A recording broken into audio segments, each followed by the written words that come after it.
after spending a lot of time in operating roles, I decided it might be interesting for my growth and breadth of understanding to understand the investing world. So became a partner at a firm called TPG, and I ran their growth fund and their social impact fund for India and Southeast Asia, continued to be involved in the expansion of technology in Asia. And the social impact piece of it, I was curious about the intersection of capital provision, the development of for-profit businesses, and how that can connect with social impact. I'd seen it at Google, and I wanted to see if we could broad-base that to a wide range of businesses and a wide range of founders and have impact in markets where the innovation flywheel wasn't as vibrant as it was here, sort of the social aspect of that. I now run my own fund. It's an AI seed fund. And the thesis of the fund is to focus on supporting founders from markets around the world, starting with India, to help them enter, scale, and win in the US. It's a combination of capital, mentorship, access that we try to bring together to help these founders who have tremendous potential, but don't always have the privileges or the access that maybe some of us enjoy. To come back to your question about leadership, I think, I flowed through mostly conventional process, but to share observations about it, you start as an individual contributor, you have broader and broader expanded individual responsibilities. At some point, they entrust you with managing teams, and over time, those teams grow. And then I think an interesting twist, especially when I went to India to run Google for India, that was 2007. It's really the beginnings of the internet distribution through the country. So the knowledge of the internet was quite low. And I thought my job would be to do the technical things that the company role required, which was sell ads, push usage of your consumer products, and build teams. The job ended up being much more a chief evangelist role, which forced me to redefine my notion of leadership and the idea of community, which used to be within the walls of the enterprise, but started to become engaging the central government in Delhi, started to involve going on television and particularly programs that were about educating the young about how to use the internet and spending time with law enforcement to understand the difference between right and wrong when it comes to using this relatively new medium. So the notion of leadership and who you touch and the accountability you feel, the responsibility you feel, even though you're in a corporate role, when you have products that touch people and touch their core day-to-day lives, you feel a greater sense of responsibility. And learning how to wear that well without being overwhelmed by it, and then at some point starting to lean into it and try to do the best you can in that role and not just accept it, but thrive in it. It's a journey. And then I think when you get later in your career, I'm an investor now, you transition leadership from excellence is somebody asks me a question, I always have the right answer, right? And then you ultimately make the transition to, can I ask the right question to the right person and help them get to the right answer? And that transition mentally, at its core, is really about understanding the switch into a leadership role. When you're able to let go and understand guiding, channeling, allocating resources, getting to the right people. I felt the pressure of every founder thinking they're coming to me because I have all the answers to everything. Pretty quickly you realize your main value is routing them to the right person, the right domain expertise, the right geography, the right functional expertise. And you accept that, and you actually start to understand that you are creating value in your own way. And that's the journey of moving from a technocrat to kind of a leader. So it's a rich question. I'll stop there. No, it is. And, I took a lot of mental notes. At Sewa, we had during COVID-19, we actually funded these micro entrepreneurs who are from the LGBT community during COVID, especially during second wave, and they were really struggling and they were dying in large numbers. That community in particular, and we realized the role that entrepreneurship can play, social entrepreneurship can play in the lives of these communities, empowering them. But impact capital has gone through so much of evolutions in that, and there are lots of lessons that we could learn. The other thing that you talked about is chief evangelist, chief connector, chief enabler. In many ways, Sewa actually approaches its work in the same way. We don't do it alone. In fact, our tagline last at the bottom, it says, "Together we serve better." It's not a tagline for us. This is exactly how we do things. Every single project, every single initiative, you will see in the audience during the banquet, our partners, our beneficiaries, we don't do this alone. And we can't do it alone. It does take a village.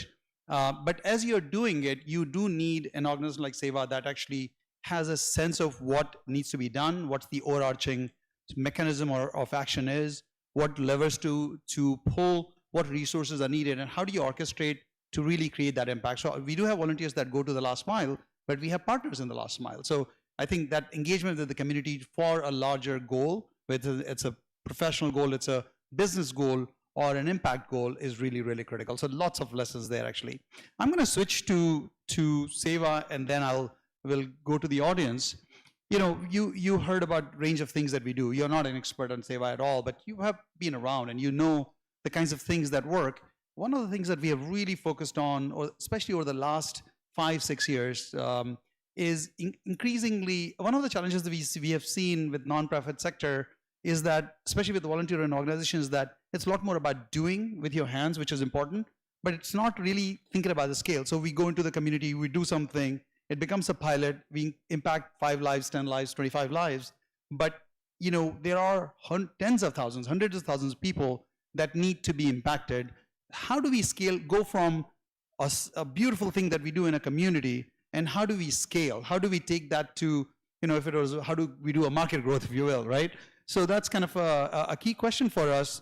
And I'll give you an example. During COVID-19 first wave, when the US was struggling quite a bit, we actually worked, both first year and second year, 2020 and 2021, we worked with USDA to distribute 4.5 million pounds of food right here in the Bay Area, just in the Bay Area alone. So you can imagine nationwide how much. And we were able to serve hundreds of thousands of families. We had 37 partners, Afghan refugees and Hmong refugees and Hispanic American communities and so on, migrant workers. And we learned quite a bit from that. How do you run an operation like that with supply chain, with distribution, with quality control, with bringing appropriate organizational strength? So the question for both of you, how do you see the leadership sitting here in the room, you both as exemplars of that leadership sitting here in the room, how can the corporations they represent or the organizations they represent and know how they represent, how do they engage with an organization like Sewa, and we are not alone, and how do we engage with them? What's that mechanism, what's the secret sauce, what's the formula that we should adopt in making this as impactful as possible? We don't want to waste your time. We want to make sure that your time is very effective. We also want to make sure our impact is maximal. So I'll start with you and then Shravanji. I mean, I think it starts with mission alignment. Yeah. Not everybody is going to be a great partner at the institutional level or at the individual level. And you don't want that, because you also don't want people, everybody will say yes in the moment. Yeah. Because who's not supportive of the mission? Who's not supportive of accomplishing more of what you've already accomplished? But I found, being associated with nonprofits and leading nonprofits in my own life, that being caught up in the well-wishers and the good words and good feelings doesn't always translate to real work. Because the key is, when you need the help, is that person or institution going to make the necessary sacrifices to prioritize what you need and truly support you? And that is a more challenging standard. So I think, as particularly in the kind of work you're talking about here, in my own experience, it's really working hard to have a deep conversation about mission alignment. What matters to your organization? What do you individually care about? And as you have that conversation across the community, you will find natural champions. fewer in number, but higher in quality. And that's what makes a difference, because if they do the impact and they're engaged, they're truly committed, they will spread the word. And through referrals, you'll find your tribe. You know, I think that's the key, is to find the tribe that believes in the cause and will make the effort and put in the time. Because everyone has for-profit commitments. Everyone has family commitments. And so, at least that's my 2 cents on it. No, it's remarkable that a lot of that you talked about in terms of value alignment, mission alignment. It's something two organizations in a business community working together should go through as well. So many of those lessons actually translate to nonprofit sector too. That those principles don't go away. And as I invite you to share your thoughts on this, Ramanji, I'm going to walk to the audience and we're going to start to engage with them. I'm sure they'll have questions for you and they may have thoughts. So please. I couldn't agree more with you, Sailesh. Mission alignment is super critical. So I'll give you a couple examples similar to what Anurag was saying during COVID. But so my Coursera time, our mission is to transform lives through learning. And Coursera was founded by 2 Stanford professors who knew what education meant to the world. And if you look at the UN principles, education is one of the top 14 principles for changing, transforming lives. And so when COVID hit, the immediate action that we could do, because almost about 3 billion students were stuck at home without access to learning. And so what we said is, like, we're going to make Coursera free for all universities in the world. But we didn't have a product to enable that. But we had a mission to transform lives through learning. So we said, we took a 3-week sprint. I pulled together about 30 people, and we launched Coursera for Campus is what it was called, and we made it free. And within 6 months, we had probably over, I would say about 30 million or something using Coursera for Campus, and millions of hours of learning consumed. And they all gained those certificates. And these were, now, if you put on the other side, these were students in all over the world, like from schools, like in high schools to college campuses, not just in US, they were in Asia, they were in Africa, they were in South America, etc. So to me, I think that's one example. The other example is at Coursera, we also worked with a lot of NGOs. The NGOs were a channel to actually work with the communities locally, and they understand the challenges that those communities face. And so we worked with Goodwill as an example. Goodwill is understands the local economic challenges, but also they are trying to prepare some of these individuals to connect with the local jobs as well. Teach for America is another example. So these are the kinds of institutions that we did. But one of the beautiful things we actually could do was partner with Google Foundation. Grow with Google is a foundation, not a foundation, but Grow with Google is got millions of dollars trying to help communities get educated. And so we're like, all right, how do we scale this much bigger? And so we partnered with Grow with Google, and so they brought in money, they brought in a lot of support to those NGOs, and then we could bring a lot of the content and the credentials, certifications that were job-aligned certifications. And so today, when I think about it as a CEO of Colibri Group, we are in this business of licensed, a professional education space for licensed regulated professions. And so when you think about licensed regulated professions, think of, call a nurse or a pharmacist or a accountant or a financial services professional or a real estate agent. Or so the pride I have in all of this is these are the people that I interface and engage with on a daily basis, right? And so you go to any of these institutions. And so the opportunity for us to kind of really impact is real, but it's also real through my work on a daily basis. And so this sort of the combination is kind of what I look for in general. So a couple different examples. Great segue to the conversation we need to have here. So we'll in the interest of time, we'll do 3 to 5 comments/questions, and then I would love for you all to interact. And then this conversation that we're just starting, we'd love to continue that during the dinner. There's a roundtable. The format today, and you'll hear about that when the banquet starts, is that you all are being placed at the same table for a reason. There are topics that you'll see on your table, and it'll be great for you to weave the conversation that we just had into that. It's a continued conversation, And we will come during the dinner time to all of your tables to actually hear from you what has come out of that. We really value your ideas, and we actually implement those ideas. There are a number of examples that we can give about the ideas that have come from folks like you that we have been able to implement and benefit these communities. So just raise your hands. I'm going to come to you, walk to you with my microphone and get your thoughts. Who wants to go first?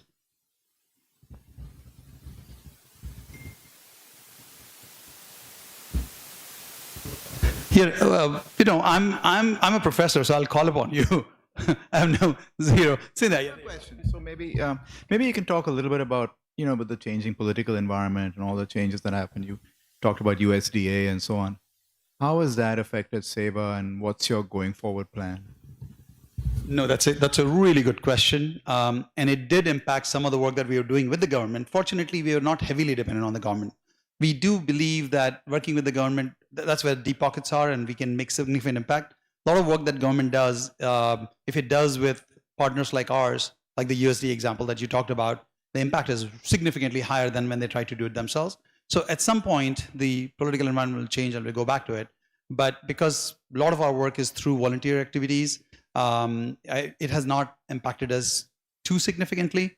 And our donors have stepped up, actually, both corporations and high net worth individuals, and individual donors, actually, small volume donors too, small ticket size donors. And we really are very, very grateful. And our community just keeps on growing because of the impact that we show in local communities. And you'll hear from them this evening. Great question. I mean, if any of you have any ideas to build upon it, we have our board of advisors here. You could weigh in with some thoughts on this. We got Professor Colin Boyle from Stanford. We got Introduce Surgical President Dr. Catherine Moore. We got Sanjay Singh Dangji. We got Rohit Jainji. So can you just raise your hands, all the board of advisors of Sewa? And there you go, JPG. How can I forget him? He's like our Sewa Community Center comes from. So each of them have already thought about, going back to your question at 3G, each of them have contributed specific ideas that have allowed us to build our foundation and grow. If you drive by Milpitas Boulevard, you will see on the right side a big building just before you hit Montague. It's Sewa Community Center.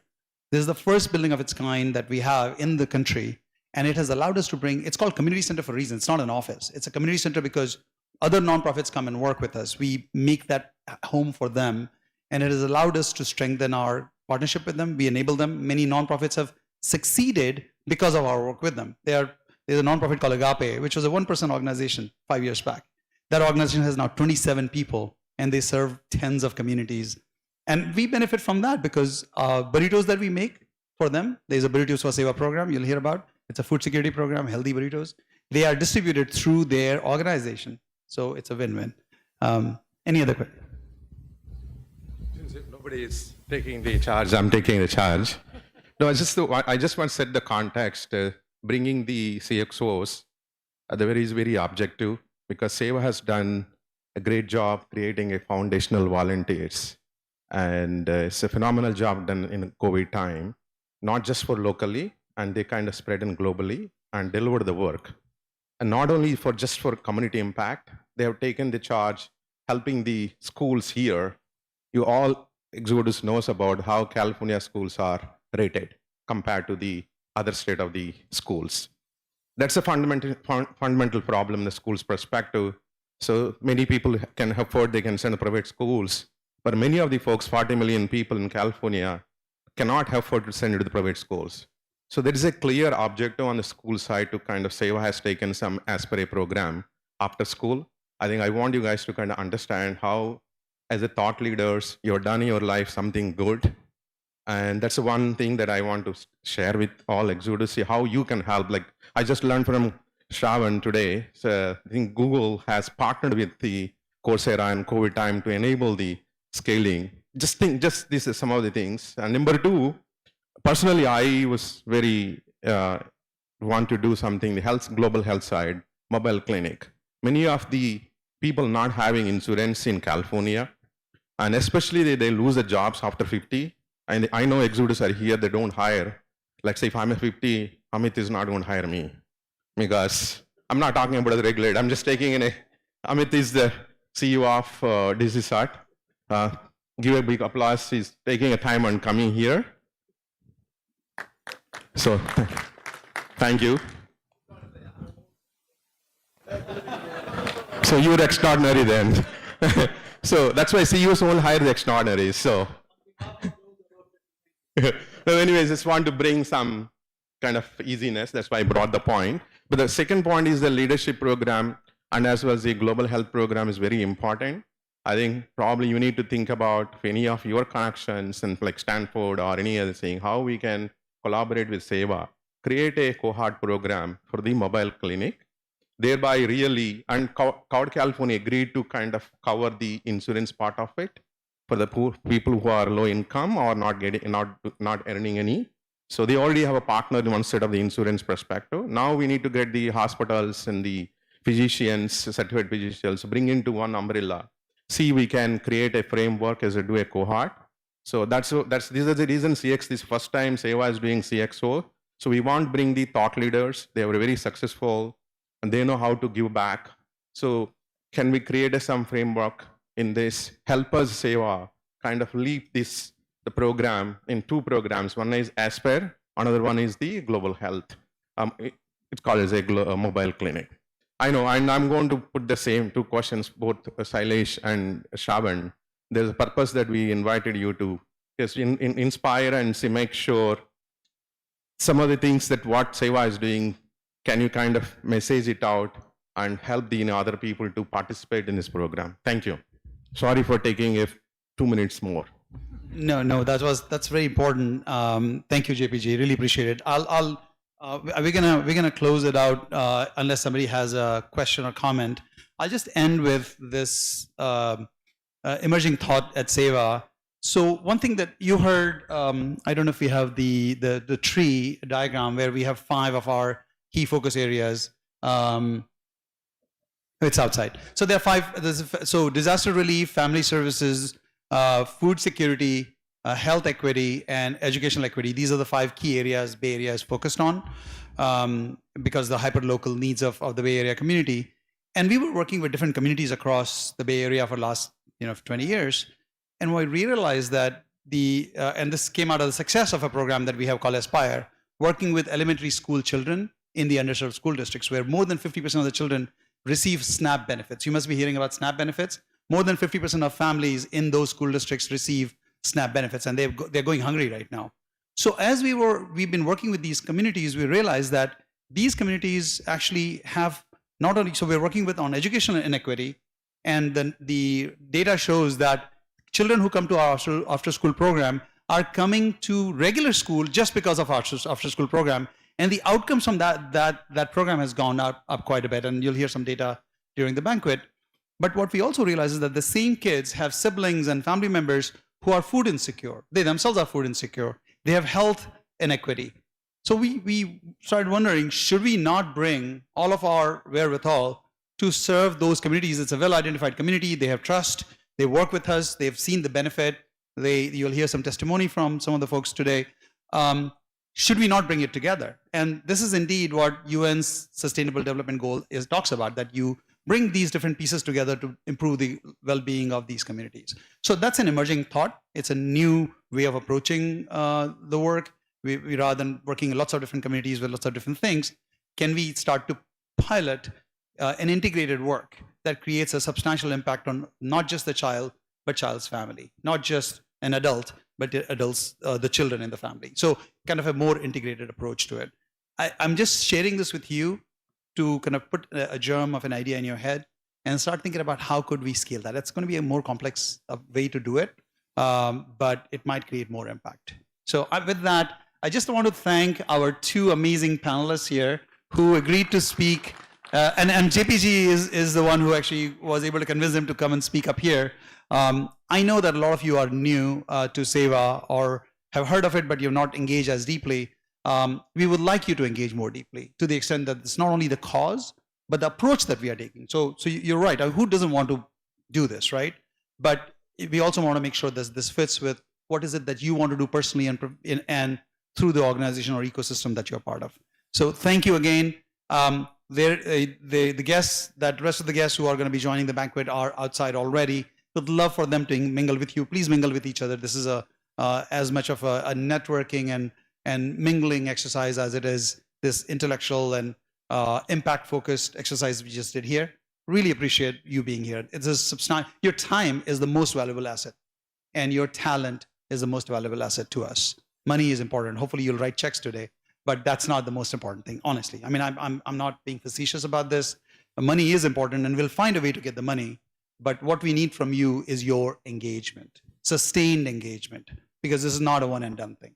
Thank you.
Request everyone to take their seats. We're about to start the program. Is that really loud?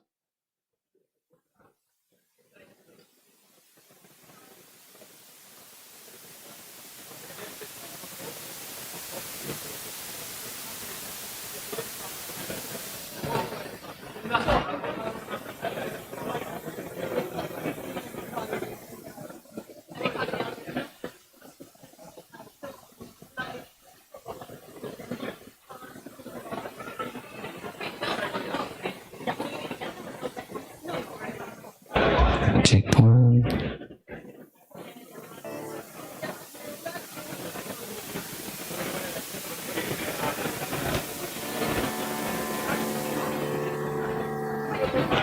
Huh? You just light it. You just turn it on. They're free. Each of you do whatever they're.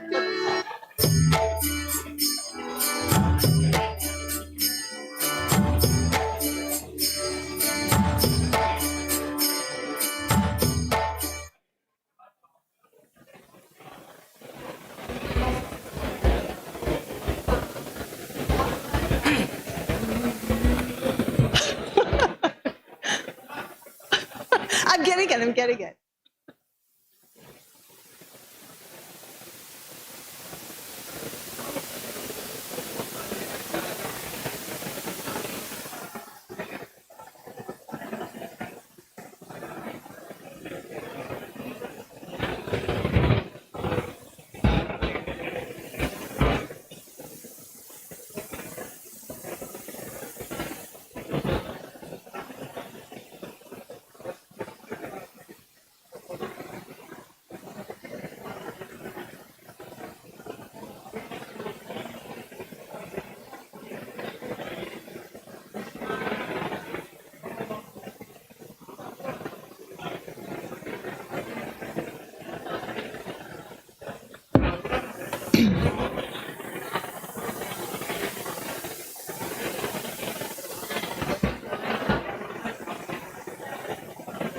So we're about to start the program. I'd like to request everyone here to please take their seats.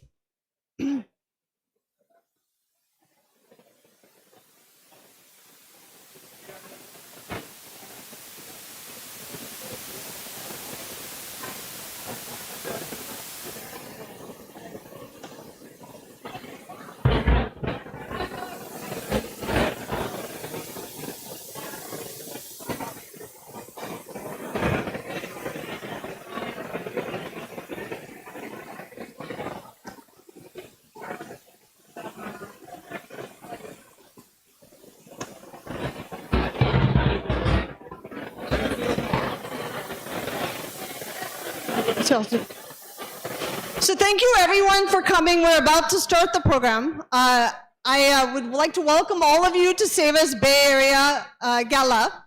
My name is Rakhi Strani. I serve as the VP of Marketing and Public Relations for Sewa International National.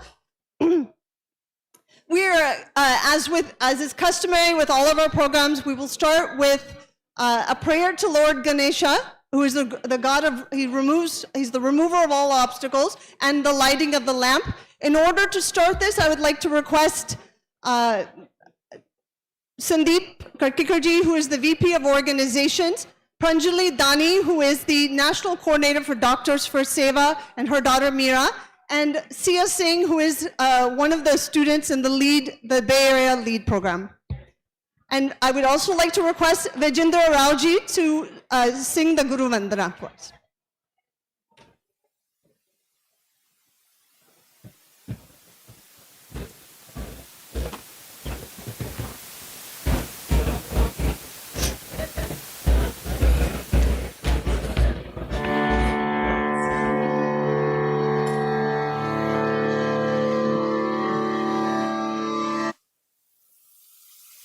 Test 1.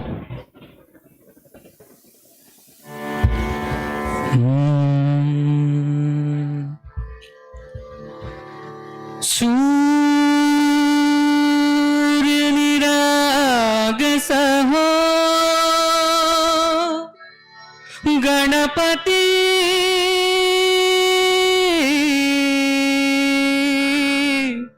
Surya niragasa ho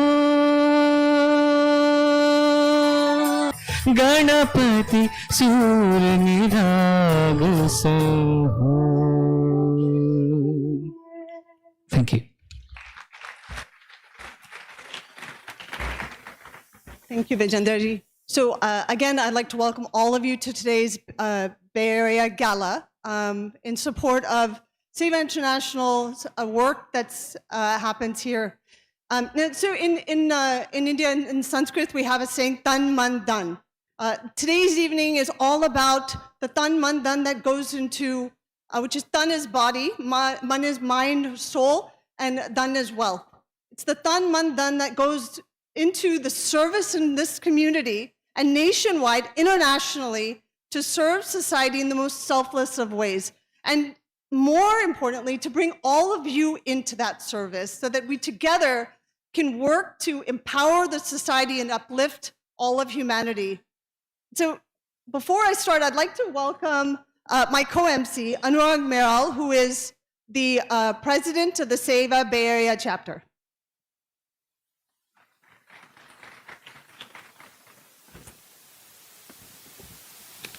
Thank you, Rakhi. It's lovely to be in front of all of you again. Before I get started about a quick introduction to Sewa Bay Area, let me see a show of hands. How many of you here at a Sewa event for the first time? That's a wonderful mix. And this is one of the reasons why we do it. Sewa is a Hindu faith-based nonprofit organization that's global in nature. Sewa USA has 43 plus chapters, and you'll hear some of the stats and the work we do in the video. But let me talk about the philosophy of Sewa. It's really about Vasudhaiva Kutumbakam, Sarve Jano Sukhino Bhavantu. Those are the two key principles for us. It's about making sure that everybody is well around us, especially in this day and age and this time that we live in, fractious, difficult time where there's job losses, there are communities that are getting divided, looking out for the well-being of everyone around us, especially those of us who have the resources, serving those who don't, is one way to address many of the challenges that we see. We've been around for more than 20 years. The Bay Area chapter is one of its largest chapters, and we focus on 5 key areas, and you'll see some of the descriptions today. It's disaster relief, family services, health and wellness, food security, and education and equity. So why don't we get started with the video, and then I'm going to talk a little more about what we do at the Bay Area.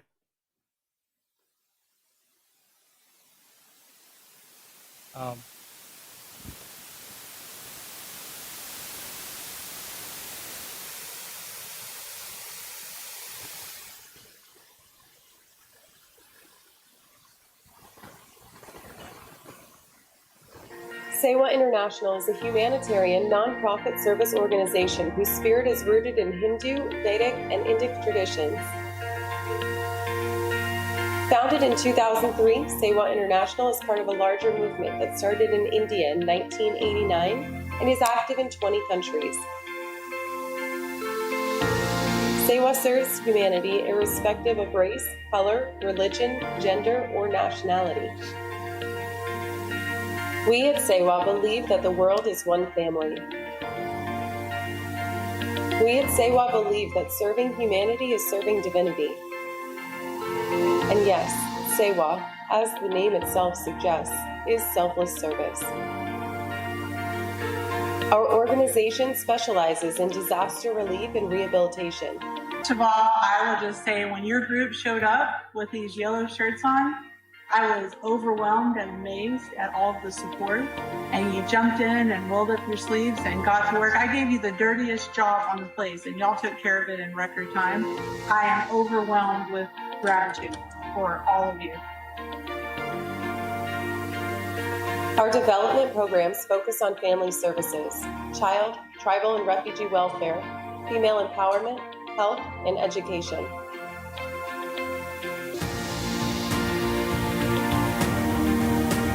Mr. Speaker, I rise today to recognize the remarkable work of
Thank you. What you just saw was what we do US-wide. There are a number of chapters that you saw featured in there. Bay Area is one of the largest chapters. It's 20 years old. Last year, we actually created 2 sub-chapters here, South Bay and East Bay. And you'll see in the video that we are about to show, it's a little bit long, please bear with us, because there's so much work that goes on in this chapter. And it all anchors in that philosophy that we talked about, Vasudhaiva Kutumbakam and Sarve Jana Sukhino Bhavantu. It's volunteer run. 95% of the funds that we generate go towards the project. Less than 5%. It's one of the most sort of cost-effective organizations that I know go towards administration, people and so on. The support, administrative support that we do. And the last piece is that we do this with partners, a lot of partners. We don't do this alone. It involves dozens of partners. You will hear from them later in the banquet. But let's see the video. I think the video does a much better job of describing all that we do. Sewa International is a humanitarian, non-profit service organization whose spirit is rooted in Hindu, Vedic, and Indic traditions.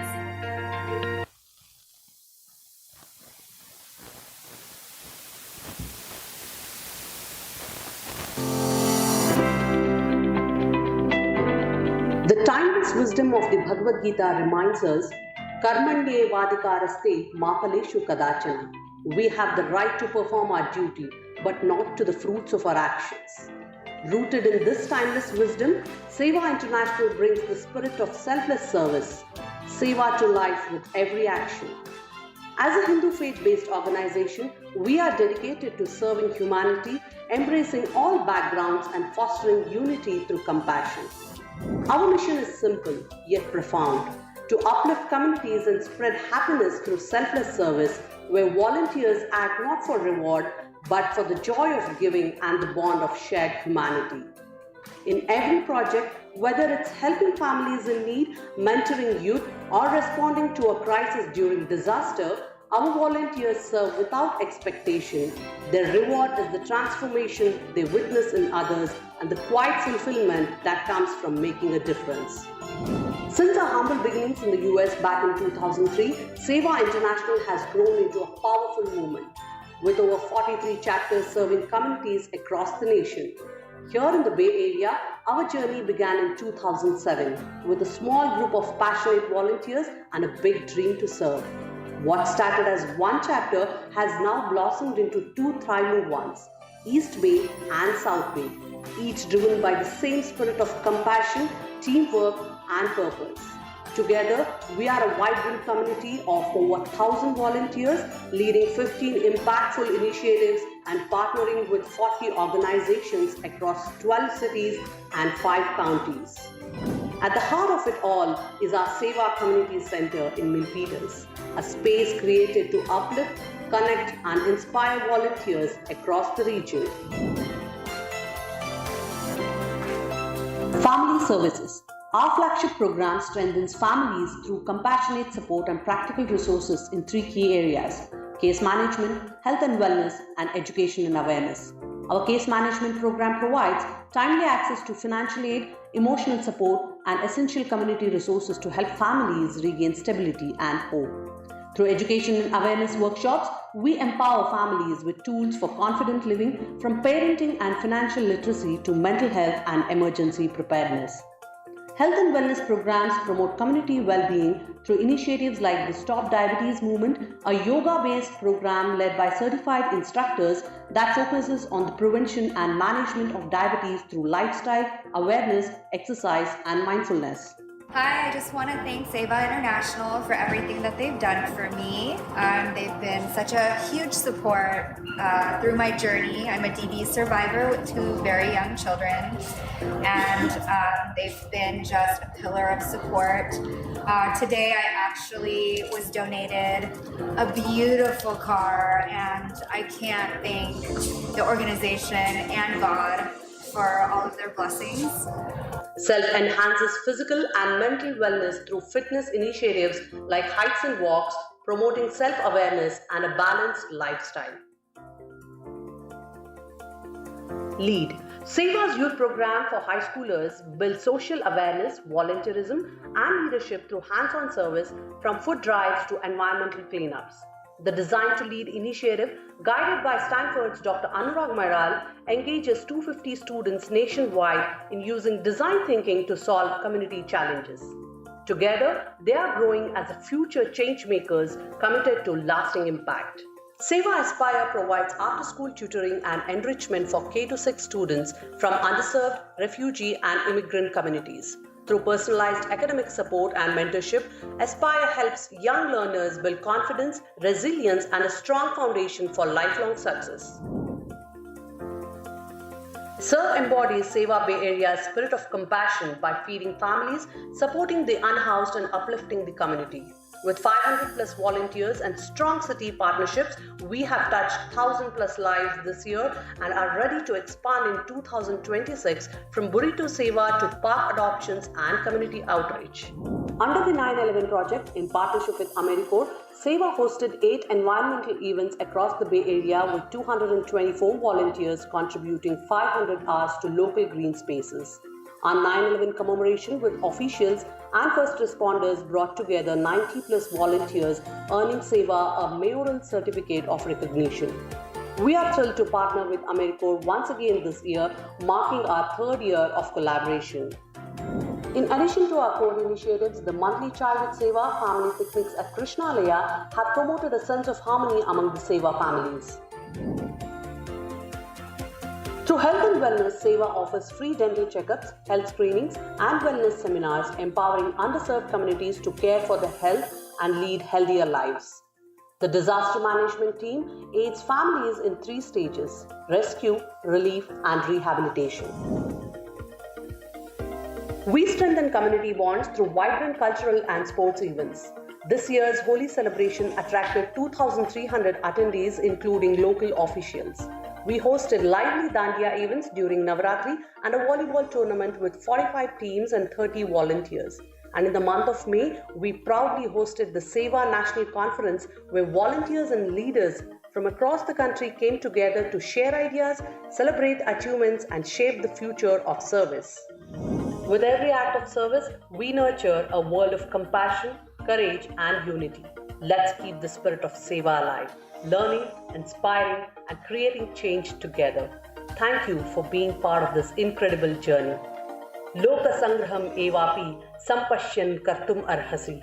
Let's perform our actions for the welfare of the world. Can we do a huge round of applause for our team of volunteers that make this possible? Now you can see why I did not speak through all the work we do. There's a lot to cover. Video does a better job. Can I invite all our Sewa volunteers to please stand up and be recognized by this group? Please stand up, all the Sewa volunteers.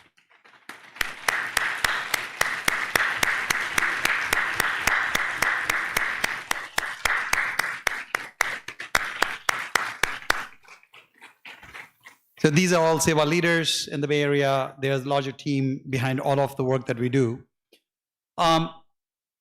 You know, the work we do is pretty expansive, but it's not diffuse. And it's important to make that point very clear. The work we do includes family services that you heard about, disaster relief, but also health and wellness, educational equity, and food insecurity. When you really think about it, these are some of the critical elements that make a family or a community well or not. So what we have found in our work is that as we go after the unmet needs of the communities, these different programs actually really serve them pretty well, and they improve the quality and well-being of these communities. We thought it might be a good idea to have a conversation around the work that we do and kind of talk to some of the leaders that represent the ideals that we aspire for. There are 2 speakers that I would like to bring up on the stage, and I would like to do a short fireside chat before we get into the rest of the agenda. As they're coming up, I'll talk about the flow for the rest of the evening. We're going to have this conversation with these amazing leaders, followed by a short fundraising drive. This will be one of the 2 fundraising drives. It will be very tight, very short. All of you have pedals. Can I see a show of pedals? How many of you have pedals? Trust me, I won't take notes. So just see a show of hands. Do all of you have? Is there anybody who does not have pedals? Okay, all of you have it. Wonderful. So you're going to use that quite a bit, and we keep it short because we just want to maintain the momentum in the evening. And then there is cultural there's a music performance after that, followed by a couple of other conversations that we're going to have, and then we're going to start the second fundraising round, followed by dinner. So that's kind of the flow of the evening. Let me invite the 2 speakers that I would like you to hear from. Rohit Jainji, please come up on the stage. Rohit Jainji is a philanthropist. He's an entrepreneur. He's a CIO at a major medtech company. He is in the leadership of Harvard's investment team. He'll talk a little bit about that. Let me also invite Vibhor Gupta ji. Vibhor ji.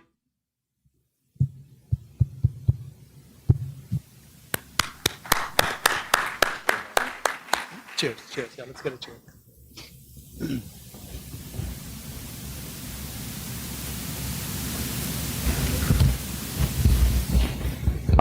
We'll keep this conversation very quick because we want to make sure that you get a sense of the kind of leadership that engages with Sewa, and we are hoping that all of you are inspired to also be part of that.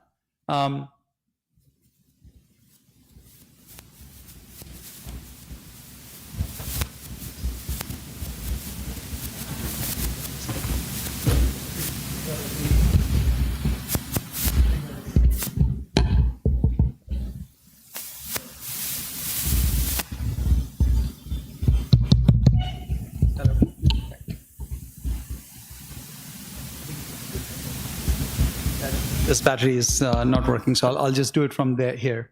So there are a couple of things that we're going to do with both of you, Rohitji and Vibhorji. Thank you so much for agreeing to speak with our audience today. Both of you have been engaged with Sewa, supporting Sewa in many different ways. Vibhorji, you're a little bit new, but you've been very committed to our cause. So we'd love to hear about that journey. And Rohitji, you are on the board of advisors for Sewa. You joined last year. Why don't we start with your backgrounds? Vibhorji, I'll start with you. Could you talk a little bit about what you do and your professionally what you do, and how did you hear about Sewa, and how did you get involved with Sewa? Well, firstly, thank you, Anuragji and Sewa Foundation for inviting me over here. Namaste and very good evening to everyone. As Anuragji kindly introduced me, my name is Vibhor, and I'm the founder of a company called Banquet Data, and a new migrant to the US, just arrived here last year from London, where I was based for 24 years. My background is in medicine and computing for that amount of time. Did my clinical research in oncology, in cancer, and have been involved with Banquet since I founded it 7 years ago. Prior to that, I was again in industry, again in technology and medicine. And before then, for the longest time, I was in academia. So thank you for having me here. With regards to Sewa, I have been involved with the organization that Sewa is affiliated with since my childhood, thanks to my grandparents and my parents. And that was from back in India. And also had the privilege to work with some of our friends and colleagues while I was in London in the UK. So this is, it's safe to say this is very much within your DNA to ultimately engage with Sewa and do what we do. That's wonderful. Rohitji. Thank you very much for having me. Thank you very much for having me. My name is Rohit Jain, and I am the CIO for HBS. In addition to my role as the CIO, I'm a mentor at the Harvard Innovation Lab. I manage a part of the fund as well. And I've got some other roles within the community. But your question about how did I get involved with Sewa, really, I think everyone here coming in should have heard of Sewa in some shape and form. Because when you think of it, whenever any disaster happens in the world, who are the first responders, as we call them? It's Sewa, really, right? So that's where it starts from. And then when you take that and you start crystallizing it and saying, how do you have a meaningful impact in people's lives? That's where Sewa comes in, and which has been pretty much my journey as well, being in technology, being in venture capital, having taken a company public, and so on. But it always comes down to everyone in saying, how do you have a meaningful impact in people's lives? And that's where I think Sewa plays the role. Not the most important role, it is the role. Well, that's a very good way to frame not only the work that Sewa does and what motivates you to engage. You know, you are both leaders in the industry. You have done philanthropic work. You have deep engagement with Hindu values, or Sanatani values that anchor Sewa's work. As you think about the challenges that we deal with in our community, I mean, you all have heard of SNAP benefits being taken away because the funding, the government was shut down. There were families that were going hungry or only eating part of the time. When you think about all of these challenges, what role do you think organizations like Sewa and Sewa volunteers could play? Do you think it's a central role? Do you think it's a facilitating role? Do you think efforts like Seva's should scale, and how? Well, I will just take a leaf out of two words you used. One is that sense of community. That is very, very important. I think as humans, it's very important to have a community that you can fall back on, and a community through which you could also contribute. I'm sure there are several people here in the room who are very fortunate enough, who perhaps do not need any help or much help by way of their daily course of their life, but are always looking to give something back to to their fellow citizens. Having a platform like Sewa, I truly believe, and speaking from a personal perspective, gives you that opportunity. But equally, being part of that community also allows you to understand where perhaps those needs are. I'll give you a recent example. I'm very passionate about, just personally, about education. And, the question always in my mind was, okay, if I had to help others who perhaps didn't have the same opportunities as myself, to educate them, be it in medicine or in computing or any other discipline, where would I make a start? And where would I go looking for these people? Because of course you hear a lot about, education being a path to prosperity, but how do you help underprivileged or people who perhaps are not that fortunate with that? So I was really delighted to hear what Sewa is doing, because that of course gives me one channel to build on. So I would say more power to Sewa for that, from that perspective. And the second aspect I would just say is, you use the word volunteering. That is very, very important, because that demonstrates, very much the motto that we see here, which is service above self, which is, it's not just about always being transactional. I'm sure as humans, part of us always feels that in the daily grind, we can be a bit more transactional all the time. But subconsciously, if we given the opportunity to really serve somebody and help somebody out, it really, provides a sense of fulfillment. And that comes with volunteering, even if it is for half a day a week or half a day a month. I can speak again from personal experience. It pleases you, and certainly, gives you a sense of giving something back again. So we're really pleased for that as well. That's a great segue to the question I wanted to ask, Rohitji. Just building on that, you talked about how it gives you a sense of satisfaction. It's not transactional. It's really about giving back, but not giving back in the sense of I'm giving back, but it's actually you're getting back in the process. I mean, given how busy you are, Rohitji, as well, both of you are, different things that are on your plate, how do you make time for this? And what do you think about Sewa as a platform to engage and create that impact and get the joy of doing something and get that meaning that informs who you are at the end of the day? A great question. So I'll answer it in two parts, because you asked me two different questions. How do I make the time? And then, about Sewa. And I think it applies to everyone, really, when you think of it.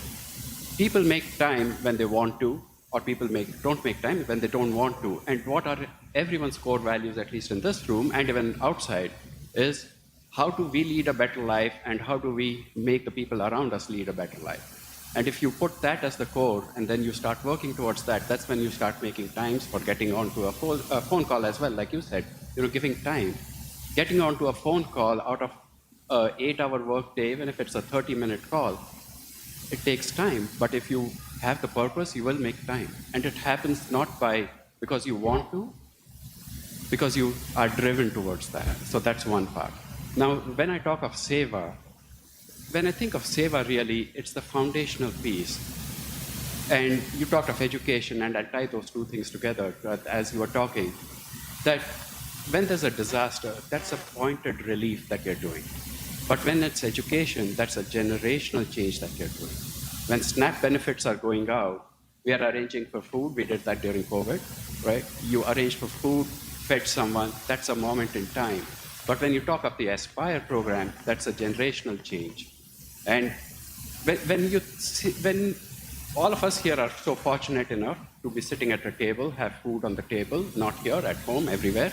But when you think of the students in the school who are coming to school not to study, but because they're getting food, that's the catalyst there. But they get the food, and oh, by the way, they are studying. So even if they take like 2%, 5% out of whatever they learned, that's a change for them. And they're first generational students in a school. And that's where I think the Aspire program really, I think, has a model that can really be replicated not only in the Bay Area, but I would say everywhere in the world. Thank you for pointing out Aspire. We will hear quite a bit about that later. There are three main areas where we need your support, your partnership, your financial support, and so on. We'll talk about that. So Aspire is a big one, and in fact, it's becoming a vector to bring other services to the same underserved communities. This is the last question to both of you, and I'm going to embarrass you, Rohitji. And I won't mention the amount, but I wish I could. So Rohitji, you have given a substantial amount of funds to Sewa, and you've made this commitment for the next 5 years. I think your focus is on Aspire. You want to support Aspire, but there are other programs that you and your family has been volunteering with as well. Can you talk about what would your ask be as a board of advisors member? What would your ask be from this audience, this amazing audience that's made time on a Saturday evening to attend this and listen to what we are saying and maybe engage? What would be your ask and what would be your guidance to them? Thank you for not speaking the other part. But I had strict instructions not to mention the amount. Yeah. So let me just say it's a pretty substantial amount. Yeah. But yeah. So let's think of it like this. We go out for a dinner. It's like $80, $100, and so on and so forth. You do that 5 times a week. That's $500, right? A month. You do that for a year. That's $6,000. Right? So if you just keep multiplying that over a period of time, that's a big amount of money. And now you take that amount of money and you translate that to what I just talked about the Aspire program as an example. That's one part. And now when you look at it from a corporate standpoint, and I was talking to someone earlier today, there's something called a donor-advised fund, which companies do that. Individuals can do that as well, and it's tax season. So if you take your stocks and stock options and try to move that into a donor-advised fund, and then from there on, you get tax benefits, but the receiving organization gets substantial benefits. So from a corporate standpoint, when you address a acute problem like food, education, from a corporate standpoint, use a donor-advised fund, it kind of just starts multiplying over a period of time. So there are multiple ways to address the problem. So if Anuragji says, okay, I'm looking for $1 million, okay, yeah, writing $1 million check might be difficult, but you break that problem down into smaller addressable chunks. And when you address the smaller chunks over a period of time, they have a larger impact than $1 million getting right away. That's a great model. And just one comment I wanted to make on tax. I was sitting next to Dr. Catherine Moore, who's also on our board of advisors, and she was talking about some tax changes that are coming up. That's exactly what we were talking about, that, you know, with all the tax changes coming out, specifically in the donor-advised fund model, and most of us here are in companies, either we've got our own companies or are running companies or are venture capitalists. Think of the donor-advised funds and the impact it has on the revenue relationship. So earlier, I think it was like 10% or 1%, and now they've changed the model. So, but that becomes such a great way to make an impact in the society. Yeah, so just to close that, and then I would love to come to you, Vibhorji, as the last question. You know, those changes are coming starting 1st of January. So there's a period between now and end of December where we'll come back to you and we'll talk to you about what those rules are, so that if you are interested in donating before that, we can. And then we'll have to figure out how to deal with. Somebody was asking a question earlier today to me as to how the government, changes in the government policy around philanthropic work and the U.S. Aid and so on. How has that impacted our work? It does impact our work, but it's all of these pieces coming together does impact ultimately the scale at which we can do this. Fortunately, we have amazing partners in the audience, amazing individuals who want to support, and we have not had to cut back on the work we do. We have continued to grow. So, Vibhorji, last question to you before we get on with the next part of the agenda. What is your ask of folks? I mean, we've talked about in the past about how we can engage. There's a food security work that we had talked about, if you remember, a couple of years back. What are the different ways that people can engage, and how should people engage with Sewa? I think there are two ways to look at this. One is, of course, just think about some of the challenges that you might see around you with regards to food security, health, education, and every other area that impacts us in our daily lives. And just, if you look at them, not with the idea to, just study them for the sake of it, but just to think about, okay, how we can make a change in those areas positively, it might inspire you to do something. At least that's how I was inspired in thinking about doing philanthropic work or being associated with platforms like Sewa. I'll give you a real life example of this. When COVID happened, back in India, I was hearing horror stories, and some of my own family members were impacted by this, where basic medicines for treatment were not being made available. And unfortunately, even oxygen was in very short supply. The reason I bring up that example is because it was at that time that I had Sewa Foundation, who I was associated with in London, and colleagues over there who were able to help me out when I needed them the most. So, but it didn't begin over there. Before then, we were always thinking about how can we make sure in rural areas people can get access to at least basic healthcare. And that's where those conversations began.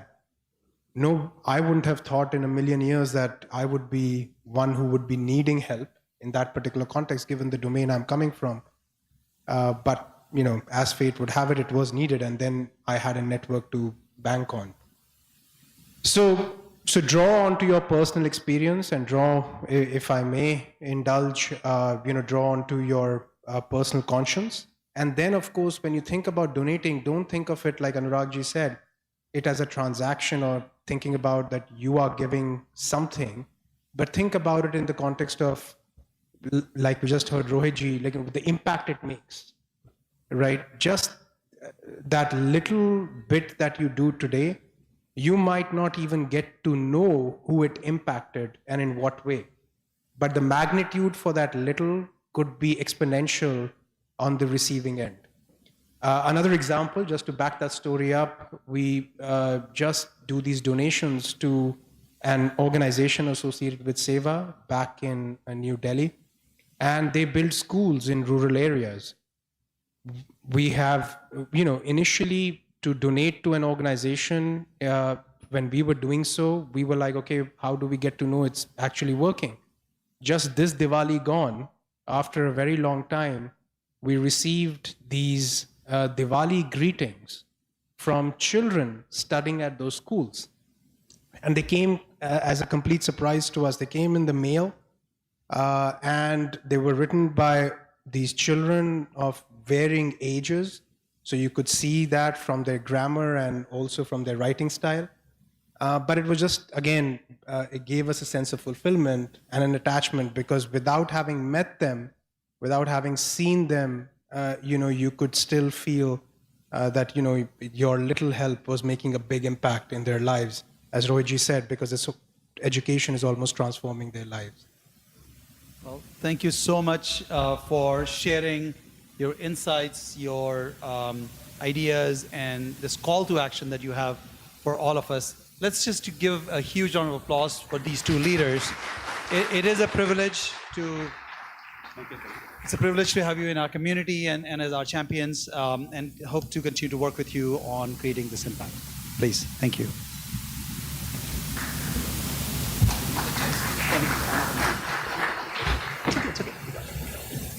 Rakiji.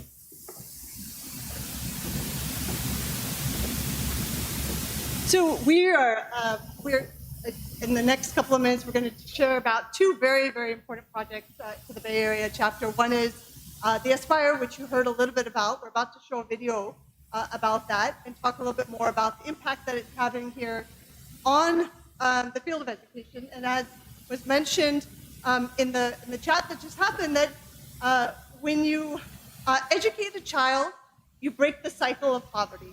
It's, as Roji mentioned very eloquently, it's a generational change that you're making for that society.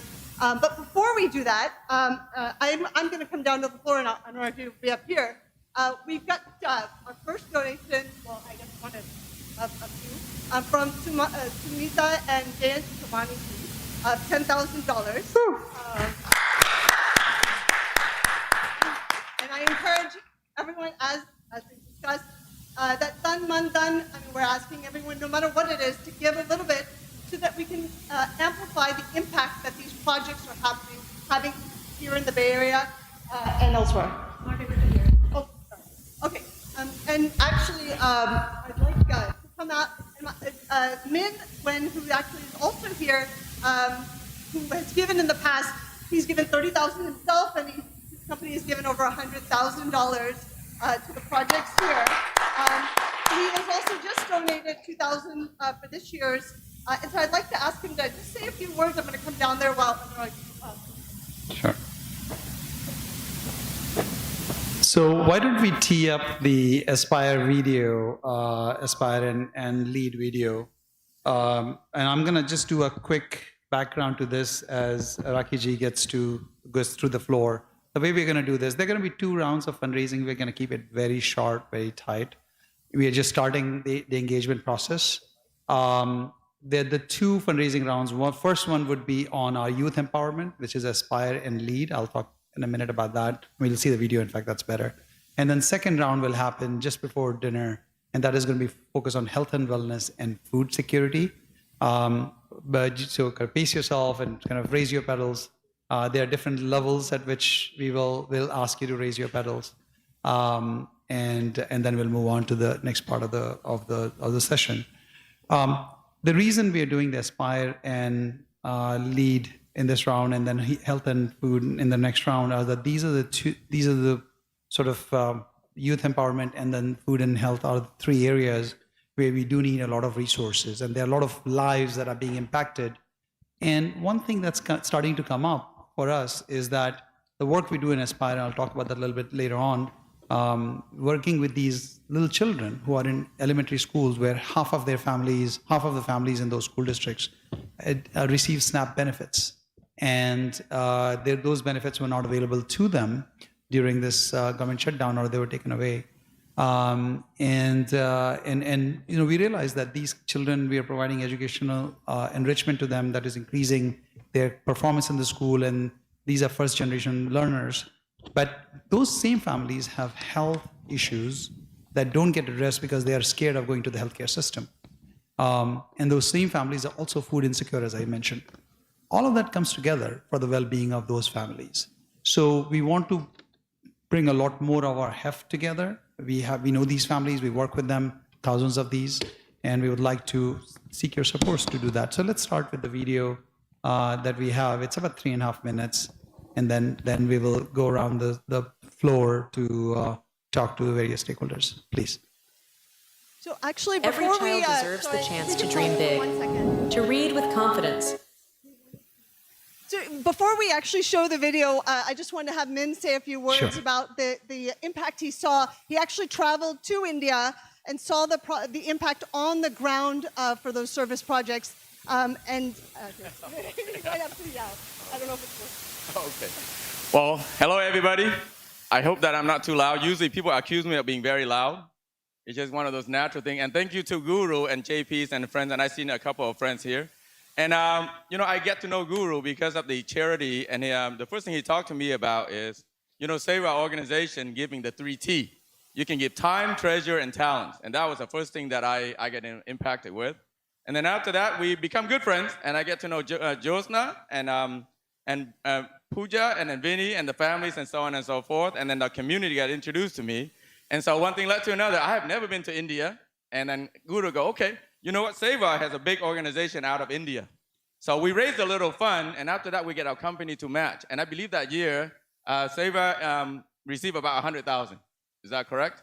So for that, but the most important thing is Guru and I then coordinated with a Sewa organization in India, and we brought 10 of us back to Delhi. And then we actually meet 3 groups of the people. The first group of the people are young kids, and it melts our hearts because the community, just like everything else, you have people that do well, you have people that don't do so well. And these are the young kids that are very innocent, and they don't know how to fend for themselves. And I can tell you that one thing that touches my heart when I leave the city, we was on a bus, but there was this one young girl that I would say about like 5, 6 years old, and she would just run really fast, pass by a bunch of pigeons.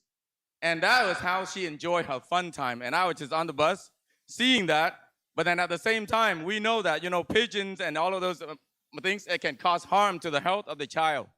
But then that was her joy. And then at the same time, we said, those young people does not have a home. And I don't know about their family.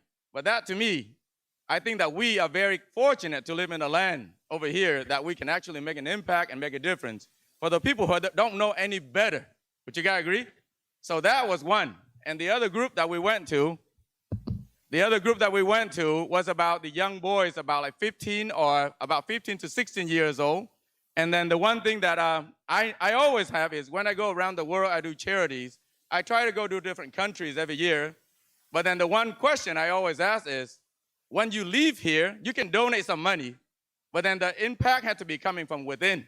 So that group of young men between the age of, I believe, 12 to 16, they actually got brought from different villages and educate them and actually show them the way. And I believe they're all wearing blue. And they were sitting there, and there was about like 300 of them, Guru.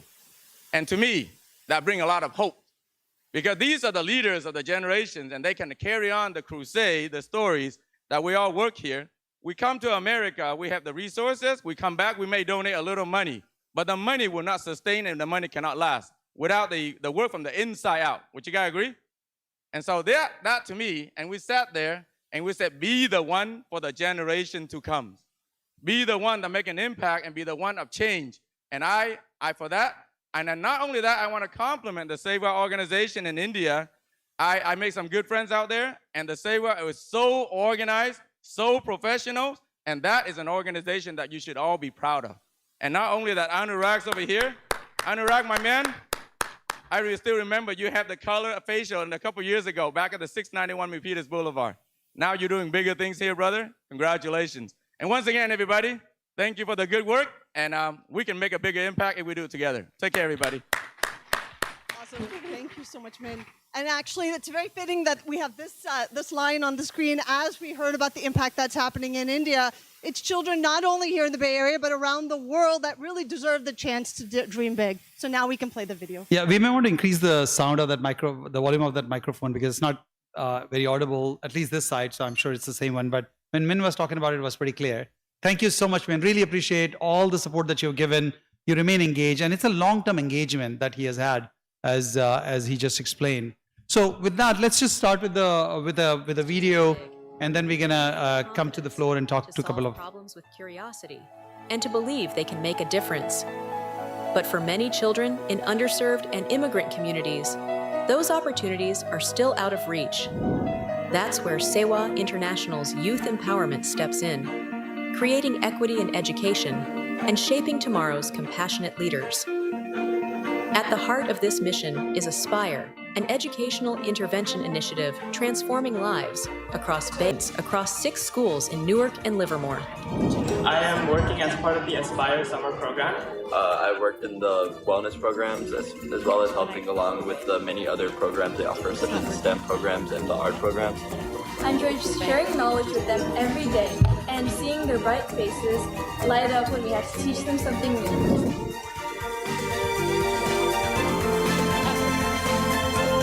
These volunteers include high school students who are part of our LEAD program. These LEAD volunteers actively address community needs while developing empathy, leadership, and social awareness. This unique model not only uplifts underserved students, but also empowers youth to become compassionate changemakers in their communities. In fact, Sewa's LEAD program trains more than 100 Bay Area high school students to tackle challenges like food insecurity, environmental sustainability, and educational inequity through active service in the underserved communities. They even take part in a design thinking-based program inspired by Stanford University's biodesign framework, learning to innovate and lead with empathy. Behind every number is a story of a child discovering their voice, a student mastering their first math problem, or a parent seeing their child smile with confidence again. With your support, we can continue this journey, expanding Aspire's reach to thousands more students. Your donation towards the required $400,000 will help us provide learning materials, structured programs, and volunteer training to create lasting change. Together, we can build a community where every child can learn, grow, and thrive, academically, socially, and emotionally. Join us. Support Aspire. Empower a child. Transform a future.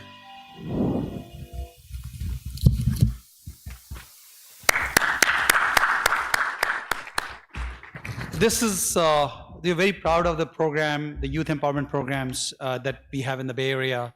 It has become a model for the rest of the country. The impact that we see, and you'll hear about that, a little bit of that in a minute. The schools where we work and the children that we do after school programs on, that has led directly to their increased attendance in the regular school and better performance. And we've gotten letters, we've gotten awards, but we also have data that shows how much that improvement has been. And I'll invite Sudhaji to briefly talk about that. But you know, this is the moment where we ask for your support. So apparently, by the way, I just heard from one of our. It's working now. Okay. These ones are okay. Okay, so I think the QR code is working. The pedals you have to just show. We'll take a note of those pedals. Can we get to the slide where we talk about what our needs are? There you go. There you go. That's the one I was talking about.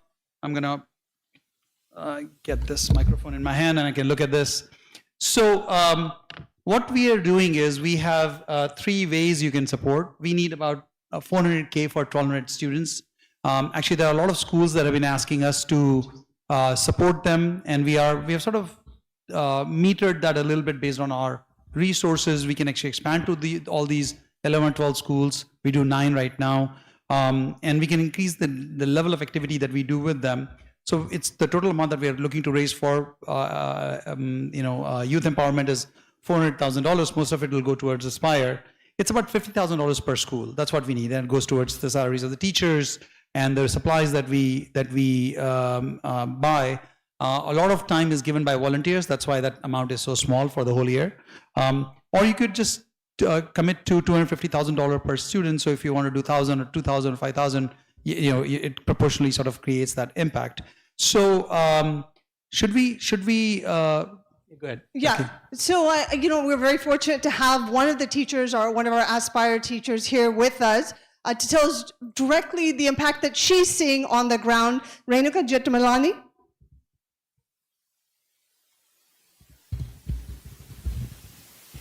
A very good evening to everyone. My name is Renuka Jetmalani, and I'm proud to be a part of the Aspire program. As the word aspire means, to hope, to strive, to achieve something meaningful. I believe our program truly reflects this spirit by supporting students who need extra help with their daily classroom learning. With the help of this program, Lincoln Elementary earned ERP Honor Roll recognition. Our journey began in October 2023 with just a few of us working at 2 NUST schools. And today, we are delighted to have welcomed more team members into our Aspire family. Spending a few hours each day with the children, helping them embrace the gift of education and watching their eyes light up with understanding truly makes my day. I feel honored and grateful to be part of this wonderful program. Thank you. Thank you, Renuka-ji. This is a labor of love. I mean, what they do with these children every single day, they and high school volunteers that work with them, adult volunteers that work with them, many of whom are in the audience actually. They are donors, but they also give their time, treasure, talent. Let me also invite Murli-ji, who's from Sunnyvale City Council. Raki-ji. Hello, everyone. My name is Murli Srinivasan. I serve as a council member of Sunnyvale City. I served as vice mayor last year, first Indian American to serve on the council. As we heard from the video, Aspire is such a transformational service. So we also heard that they serve in Newark and Livermore School District. So I thought, why not bring it to Sunnyvale School District? So I'm proud to announce that we have made the initial contact, and then it's a question of time when Aspire will be serving Sunnyvale School District also. Thank you very much for Sewa International for all the things they do, and then including Aspire as we heard. It's a transformational thing. It's a generational transformational event. So we need to support that. Thank you very much. Thank you, Murli-ji. Really appreciate your engagement. Murli-ji is one of the elected officials across the Bay Area who have been very committed to the work that we do in their communities during COVID-19. Also, you engage with us quite a bit. So we need partners like you. Thank you so much for partnering. Looking forward to expanding Aspire in Sunnyvale School District as well. Why don't we switch to fundraising itself? And in fact, actually, I have, on that note, and as we see how the power of Aspire is spreading across the Bay Area and hopefully to other schools, I'd like to announce another donation that we just got to support not only the Bay Area Aspire, but many of the other Bay Area projects from Madhu Gururajchar. He has donated $25,000. Thank you. So why don't we quickly do next 5 to 7 minutes, a bit of a paddle raising. Here's how it's going to go. I'm going to mention some amounts. And those of you who've been to our banquets previous years, you will know how quickly we go. So, we'll keep your paddle up just long enough so we can take notes. We can write down your paddle number, and then we'll move on to the next amount. We won't linger on too much. But please be quick on your feet so that we can finish this round quickly. So let's start with those of you who, and by the way, this is a pledge right now. We will reach out to you and we'll get all the details from you and we'll do the payment. You don't have to pay right now online. You can if you want to. There's a QR code there, but you don't have to if that takes a bit of an effort. So let's start with $25,000 as the first round. How many of you are willing to commit $25,000 to the effort that we are talking about? And I would love that slide back on, if we can, the amounts that we are seeing. You could just take a QR code picture here, but let me just quickly show you the, there you go, the amount that we are talking about. There you go. So $50,000 per school. You could support a school for half a year by $25K. If you want to do $50K, we could do that too. But just to show off your paddle for those who want to support at $25K or $50K level. 104, Dr. Catherine Moore. Thank you, Dr. Moore. Really appreciate it. Looking forward to engaging with you, not just your money, but your ideas as well. She is a fellow faculty at Stanford, so always get more value than the money. Any other $25,000 or $50,000? Show of hands, any amounts in that range. And we'll follow up with you about the specific amount. Show of federals, 25,000? Any other folks? Okay. Let's move to $10,000. $10,000? $10,000. Any donors? I know we've gotten some commitments already. Any other $10,000? 10,000 for schools. Okay, there's 111. Oh, on behalf of Mr. Manoj Jain, 111, $10,000. Thank you so much. Really appreciate it. And I'll repeat what I said to Dr. Catherine Moore. We would love to engage you in what we do, because I think your expertise will also be quite valuable as we execute these programs. Thank you, really appreciate it. Any more? $10,000. $10,000 is an amount that we all, I have an annual budget for giving, and I usually save it for Sewa and a couple of other organizations. So I hope the Sewa makes it to that list. And if you want to do it over a period of time, you can make a pledge today for that amount. And as Rohit Jainji was talking about, he made a pretty substantial commitment, but that amount it's over a 5-year period. So you could do that too. So if you are thinking about doing 10,000, you don't want to do all this year, that's okay too. So you can raise your hands or you raise your pedals for a more sort of a cadence of giving for next 3 years or next 5 years. 10,000, any more 10,000 pedals for 10,000? Can I see your pedal number? And can we go with the microphone there, Rakiji? Can we get his name? Actually, we're taking pictures also, right? Sorry. Ram Kumarji. Ram Kumarji, 155. Thank you so much. Really appreciate it. That's actually, I think we're getting close to getting one school fully funded. Any more? Just, I think we need... Actually, So I'd also like to announce that Sandeep Karkigo, who's our VP of Organization, and Anuradha ji have donated $10,000. And this is a perfect example of Tan Man Dhan, because not only does he spend a lot of time serving Sewa and serving the cause and serving the community, but then he's also putting the dhan in as well, the wealth in as well. And also, I'd like to mention that Madhuji, who had pledged $25,000, his wife is also helping in Sewa in the organizational track. Thank you. Thank you. We have one more, 156, Dr. Anjali and Vivek Sakdevji. Thank you. Thank you.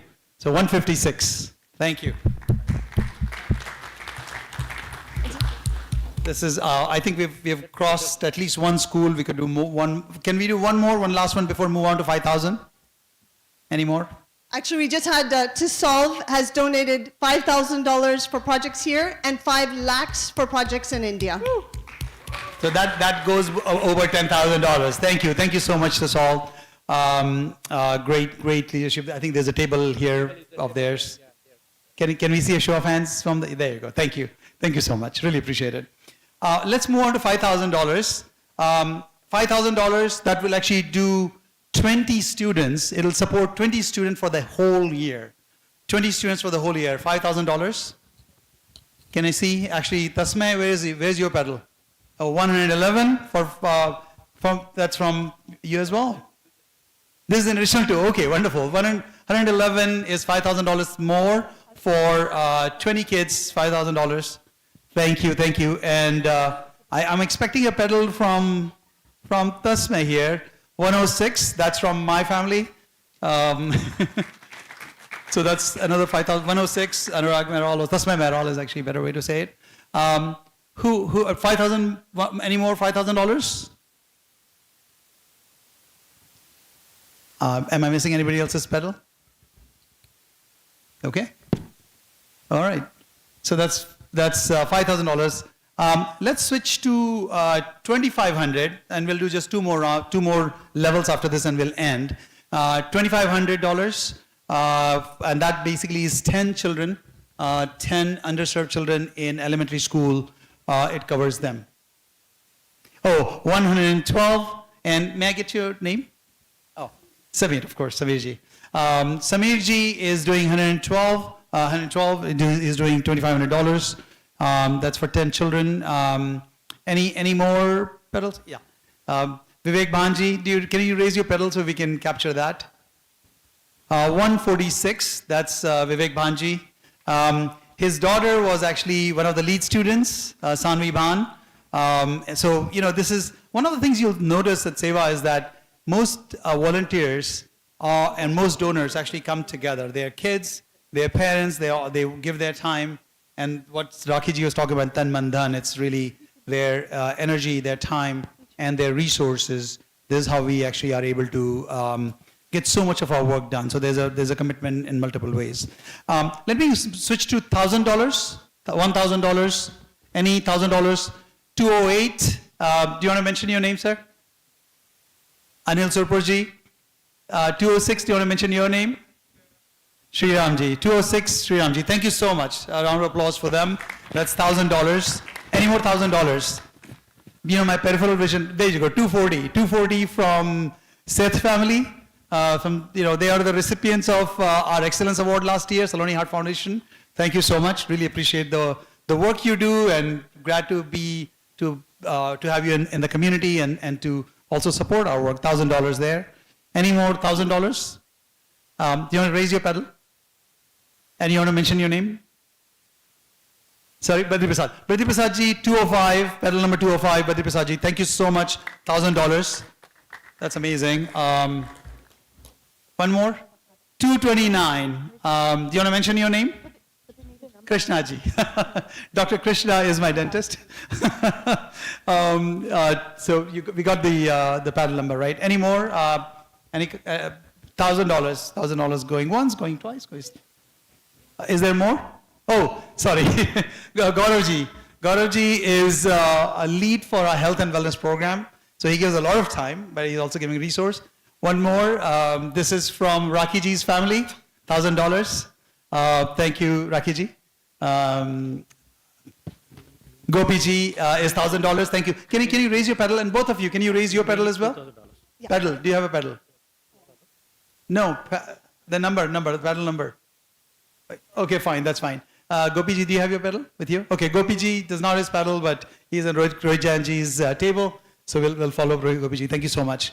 The reason I'm insisting on the pedal numbers is because last year we didn't capture a third of the pledges that came. A lot of pledges came very quickly and we rushed through. So I'm taking a little bit more time this time and trying to capture, making sure the volunteers are able to capture all the numbers. And we'll follow up with you. All right, the last amount, and this is really to make sure that you have a chance to support at least a couple of children. $500. That's the last amount, 107. Thank you, Dr. Colin Boyle.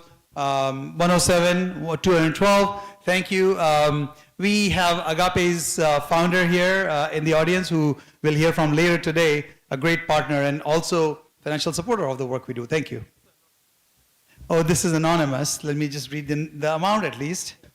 $500. Another $500. Thank you. Thank you so much. Any more? $500.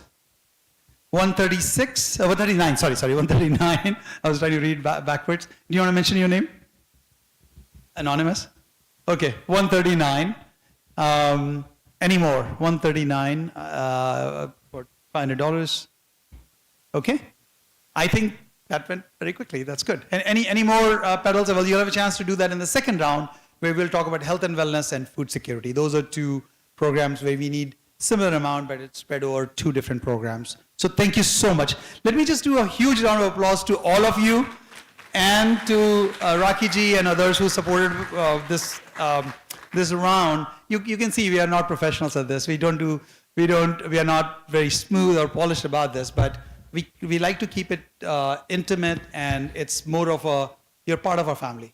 When you're giving money, you're not just giving money, you're actually engaging with the work that we do actively, proactively. Hopefully we can get your time at some point. And your time is as valuable to us as your financial resources.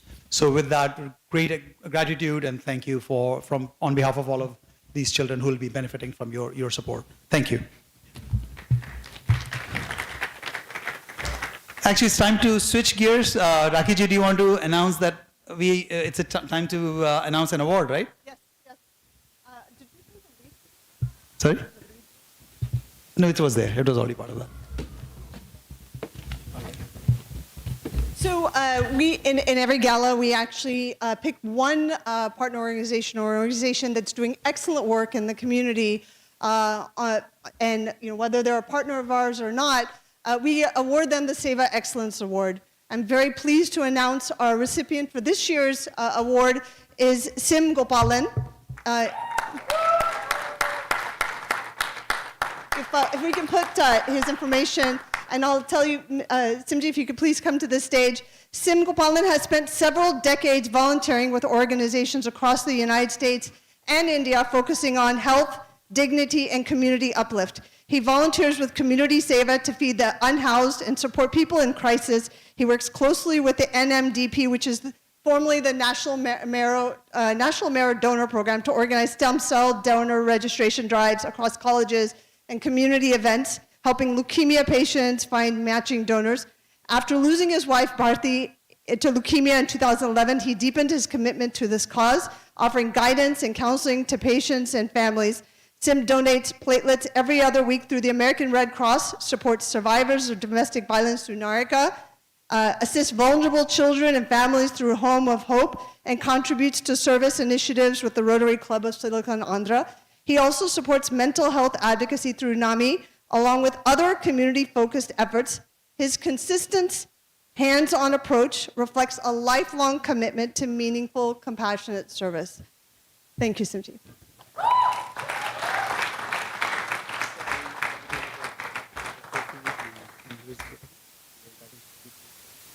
Yes, and I'd like to invite Sandeepji to please give the award.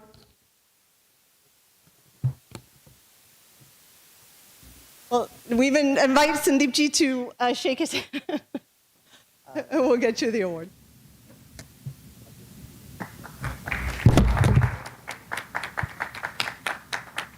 Thank you, Simji, for all that you do for the community.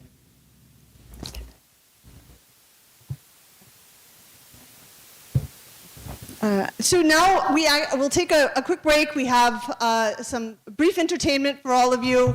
I would like to invite Vijender Raoji back to the stage to sing a few songs, and then we'll have dinner and conclude the program. Okay, so now we have the award, so we'll do that. And if, in the meantime, if I could please have Vijenderji please come to the stage.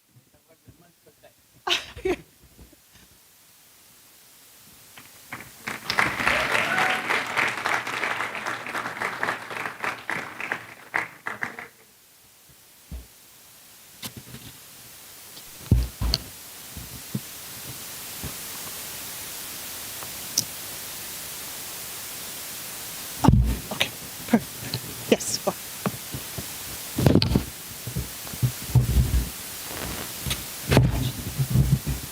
You need this, right? You need this, yeah. The kids that we have in my kids don't need it without it.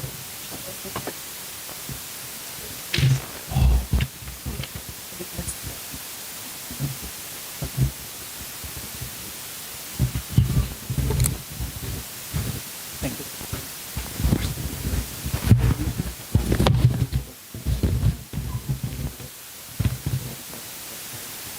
Check 1, 2, 3. Hi, everybody. My name is Vijay, and I am local to here, San Jose. I've been living here since 4 years. It's a great honor to be here and be part of this wonderful fundraiser event. And today I'm going to be singing few, I wouldn't say Bollywood songs, so I'm planning to sing in different languages across India. Like you know, there's like multiple languages, and I'll try to cover as much as possible. I have some medleys in the mix. I have some Indian classical and Western fusion music, and all kinds of genres. I hope you enjoy it. First song that I'll be presenting is from the movie called Kantara. It's one of these divine hits lately, and the song is called Varaha Rupam, and I hope you enjoy it.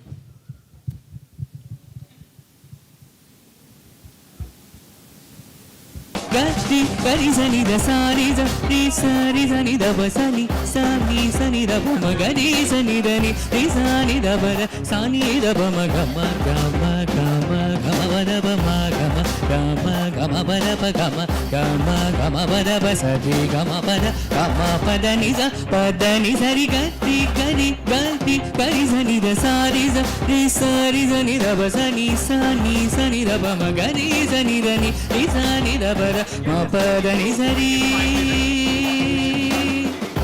sari ga ma pa ma ga ri sa.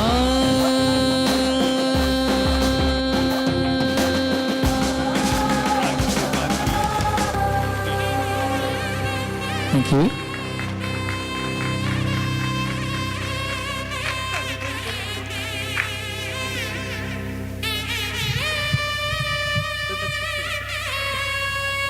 This guy be doing it.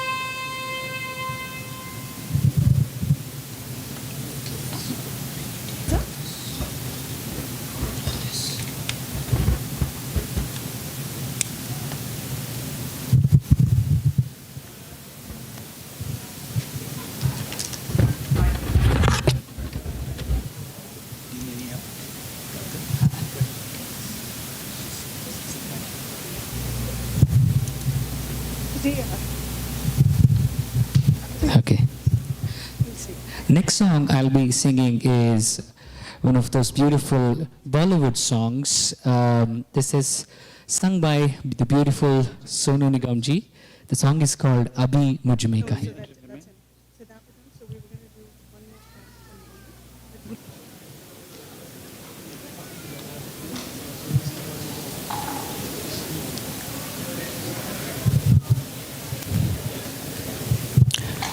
Next up, I'll be singing a beautiful Tilana. It's a classical-based song. It's a genre in Indian classical music which has a lot of hymns and swaras, and it is now set to the beats of Western music, or I would say like the rock music. And if we combine these two together, we will get to listen to a different kind of music.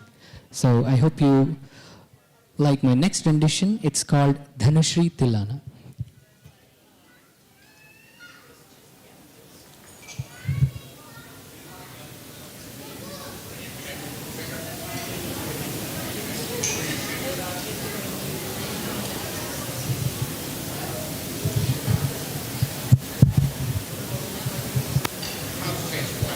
Okay.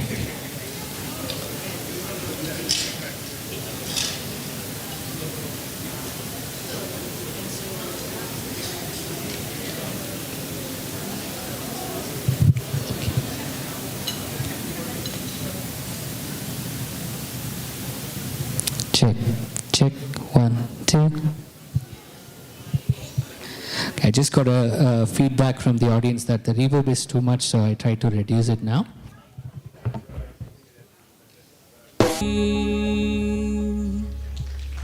Thank you.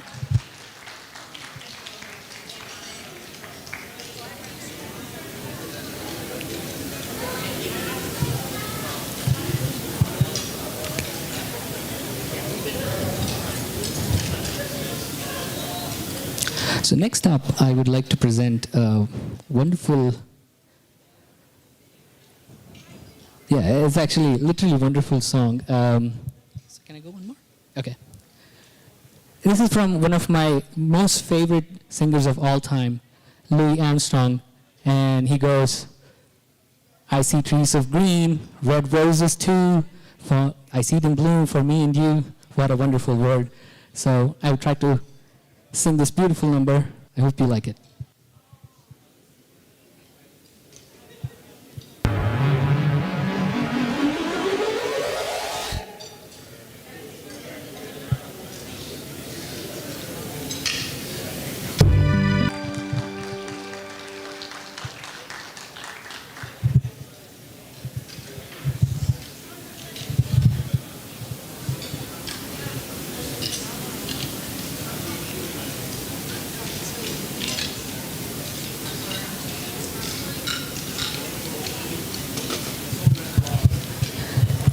next song I'll be presenting is sung by Arijit Singh, and many people have heard the other version, which was sung by Shreya Ghoshal ji. So it's from the movie called Bhul Bhulaiya. The song is called Mere Dholana, but it's also written in the Bengali version, so I'll try to combine both of them, and I hope you enjoy the music.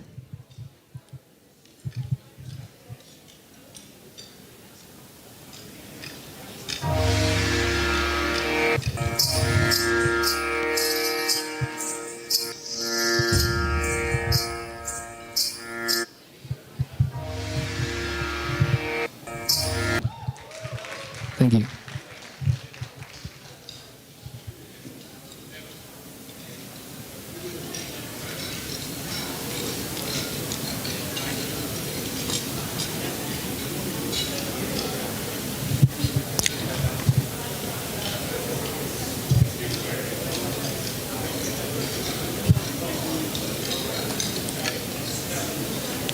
Next up, I will sing a song. So this song is quite different because in the same tune, in the same movie, the song is in 3 different languages. So this was one of those popular movies of recent time. It's called Pushpa, right? Pushpa. So the song is called Shrivalli. I'll try to cover Kannada version, I'll try to cover the Telugu version, and also, of course, the Hindi one. So we'll have all these 3 together in one song.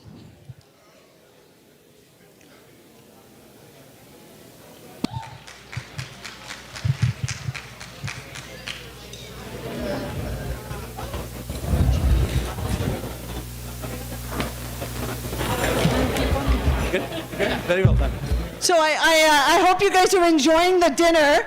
While you guys are eating, we have a very appropriate video to talk about our health and wellness programs and family services and some of the other projects that we do in the Bay Area.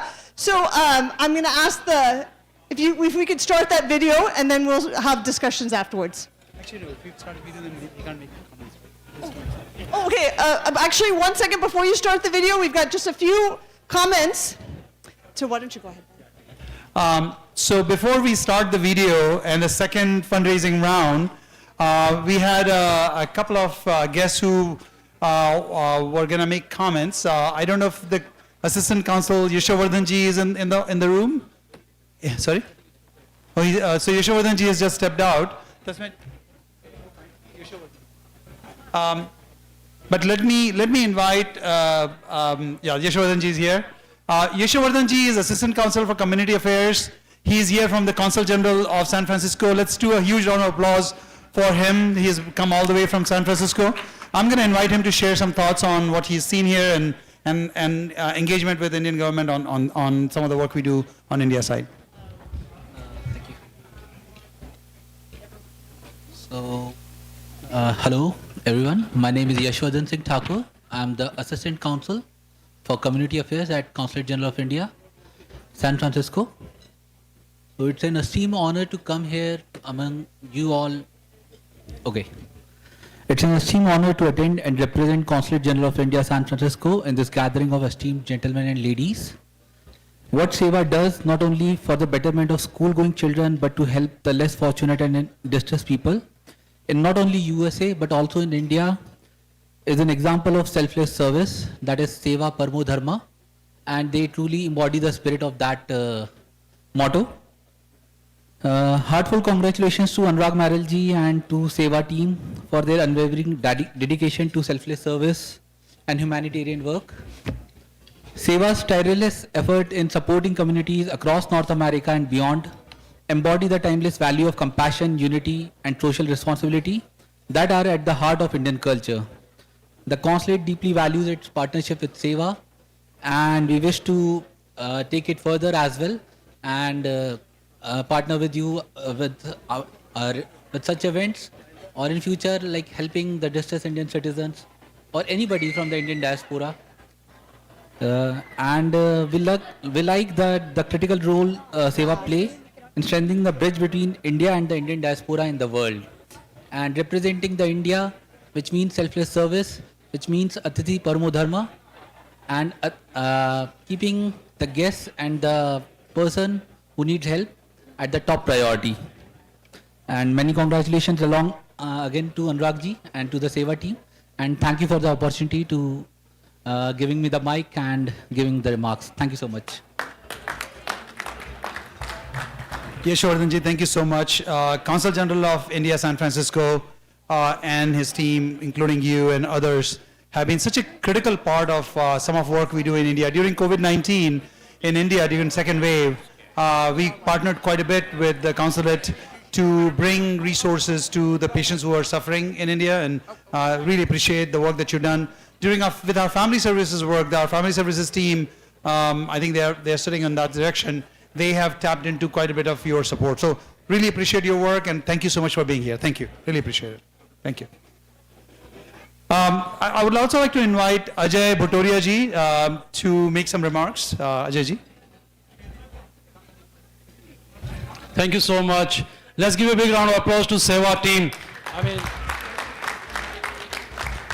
the food is delicious, but the work they do, for youth empowerment, for global initiatives, for food security, for disaster relief and rehab, for family services and health and wellness, they touch hundreds and thousands of lives every year, and they have been doing so. Jugnu ji, Naveen ji, Sandeep ji, Rakhi ji, Guru ji, Praveen ji, Rajesh ji, Pranjali ji, and all the Sewa volunteers. Once more, a huge round of applause for them. And let's continue to support the team, the great work they are doing. I'm so inspired with what Anurag ji does. So Anurag ji, this is a very small token of gift for you, Presidential Volunteer Service Award. The good thing is this was signed by President Biden. It came a little late in the mail, so I'm happy to present it to you. Thank you. Thank you so much. Thank you. Thank you. Thank you, sir. Thank you, Ajay ji. This is on behalf of the entire Sewa team, by the way. Yeah. No, it's okay. Thank you so much, Ajay ji, and thank you, Ashwardhan ji, for your comments. I think we can play the video now. If we could please play the video now.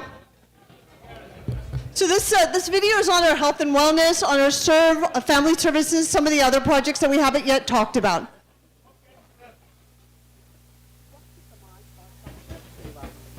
Hey, Hamara Sankalp, a healthy community and dedicated service.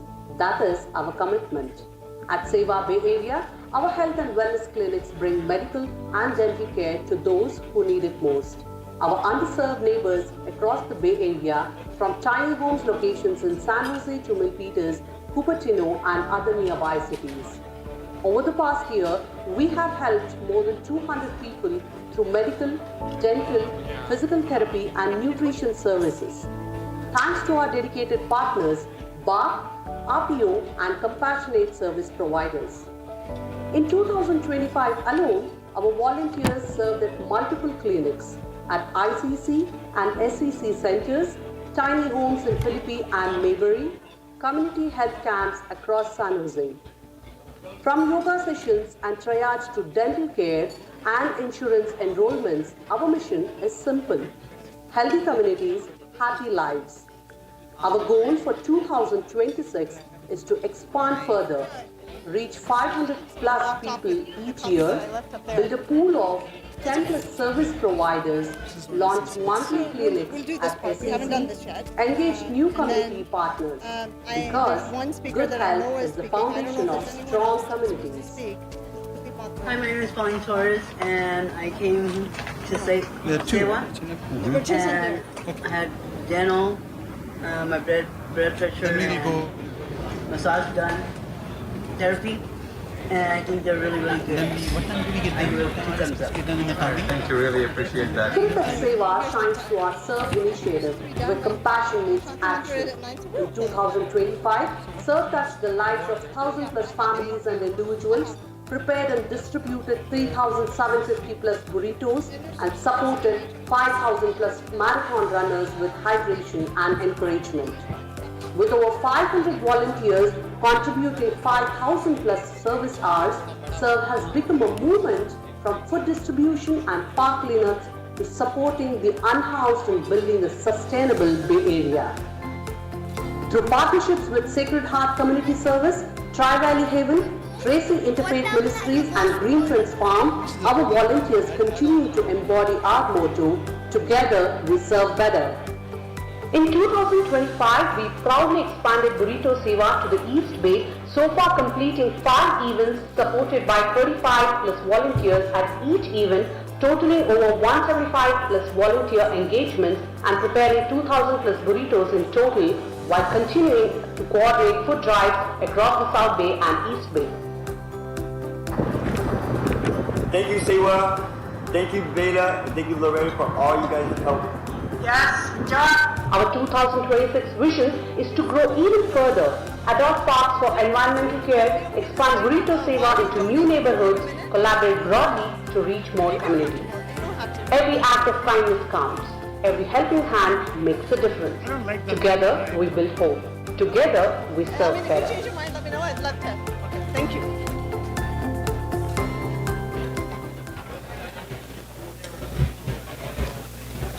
Thank you. Thank you for playing that video.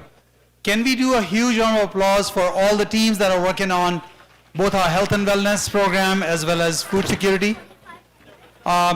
It's pretty appropriate that we have this particular round of fundraising right after our dinner. How many of you really enjoyed the food? Your food was good, right? It was really sumptuous, very healthy, very nutritious, and often we take it for granted given the parts of the community that we come from. But there are a lot of communities in the Bay Area itself that are food insecure. There are kids in elementary school, there are family members that are food insecure. And then there is also a lot of health inequity. A lot of these families that are from immigrant backgrounds or who are migrant workers or from lower economic strata, they do not have full coverage and they often delay their seeking care until it's really, really late. And by that time, it's very expensive and it could even be fatal, right? So it's something that we have really taken very seriously, and the video that you just saw actually highlights the work we do. We are planning to expand our work quite a bit on the food security side and a free medical checkup side, as well as for a medical van. So imagine, can I get everybody's attention? You may want to imagine this. I want you to come along a journey with me. Imagine a yellow van with a Sewa logo on it, going from community to community, bringing healthcare to these communities where they are, their homes, their workplaces, their churches, their mosques, their temples, their community centers. That vision is what we have been working on for the last couple of years. We have amidst us a lot of doctors. There's a group called APIO that we're going to be partnering with some of it, especially for the health clinic.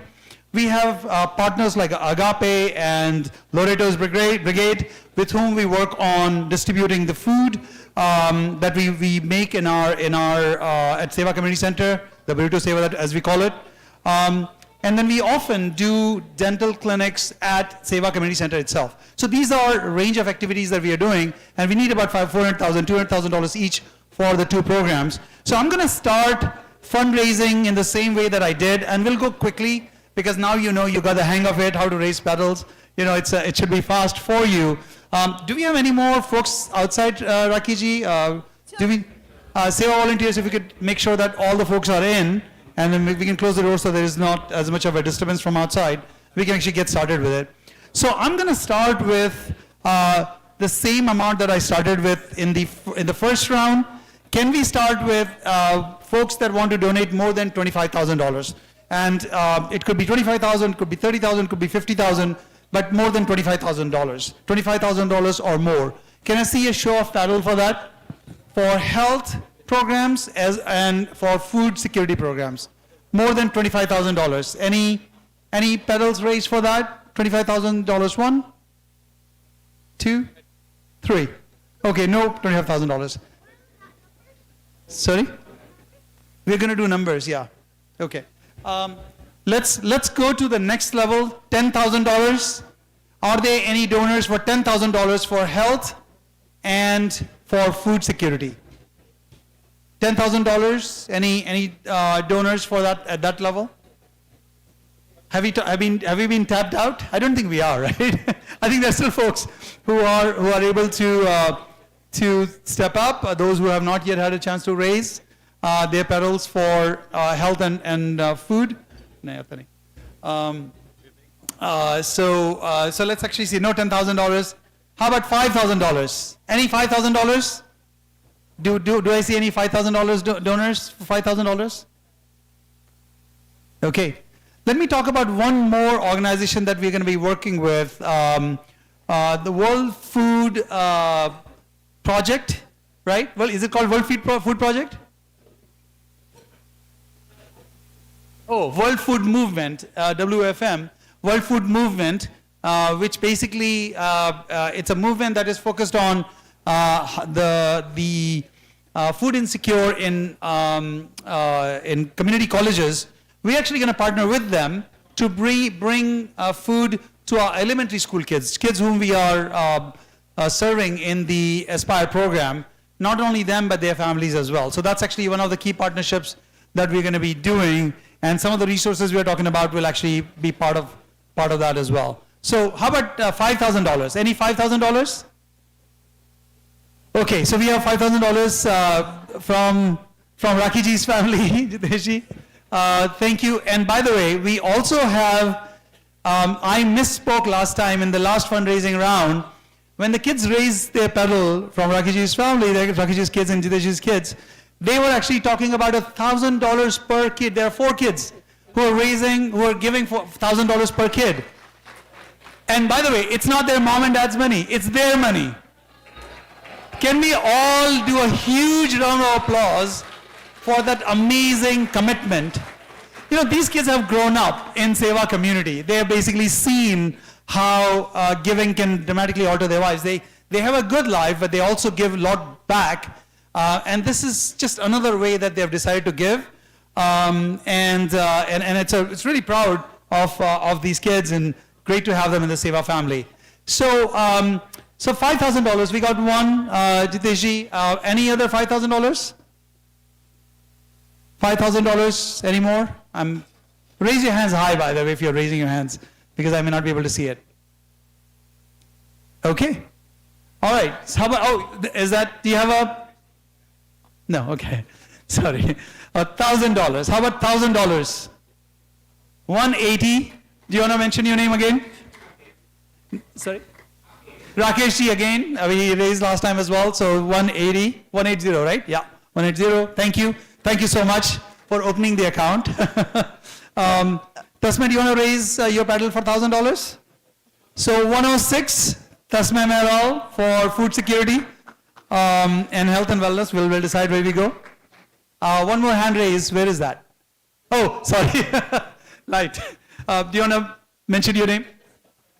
179 is the paddle number, but you also want to mention your name loudly? Shangli. It's And I'd just like to mention that Barry Kramer has also donated $1,000. He's a great friend of the community. He's from the Jewish community, and actually, I'd like to recognize that the regional director from AJC, the American Jewish Coalition, Committee, is here. Seth Brisk and Mark Walsh. He's also a board of directors, and Barry Kramer both serve on the board of directors for AJC. May I request you all three of you to stand up, please, and be up. recognized. We just appreciate not only the financial support that you are providing us, but also the remarkable partnership that we have had through the last 1 year, many years, but especially over the last 1 year, the difficult time that we have had in our communities. As you can see, the society is getting very divisive, and this partnership actually speaks volumes about coming together and addressing challenges that exist in our communities. Thank you so much. Really appreciate it. Thank you. Okay. Any more $1,000? Okay. Yeah. Okay. There you go. From Kharkekar family, ji, or yeah, from Kharkekar family, $1,000 for food and health, food security and health. Any more? $1,000? $1,000 once, $1,000 two, twice, $1,000 three? Okay, thank you. We'll do the last round, last pledge drive or last call out for the pledge drive. $500. $500 for food and health and wellness. $500 feeds 200 people, by the way. It allows us to get the resources, the supplies to make burritos that we distribute through our partners, Agape and Lodo Brigade. It's a remarkable initiative. It happens every alternate week. We would like to increase that frequency. But 200 people for $500, that's a really cost-effective sort of way to provide food to a lot of people. And then, so your $500 can also go towards the free checkup. It could basically serve 25 people, the free checkup. It could save somebody's life if they are caught with high blood pressure or high sugar or any of the chronic diseases that could actually really create a negative impact on their life downstream. It could be fatal. So any more $500? Last round?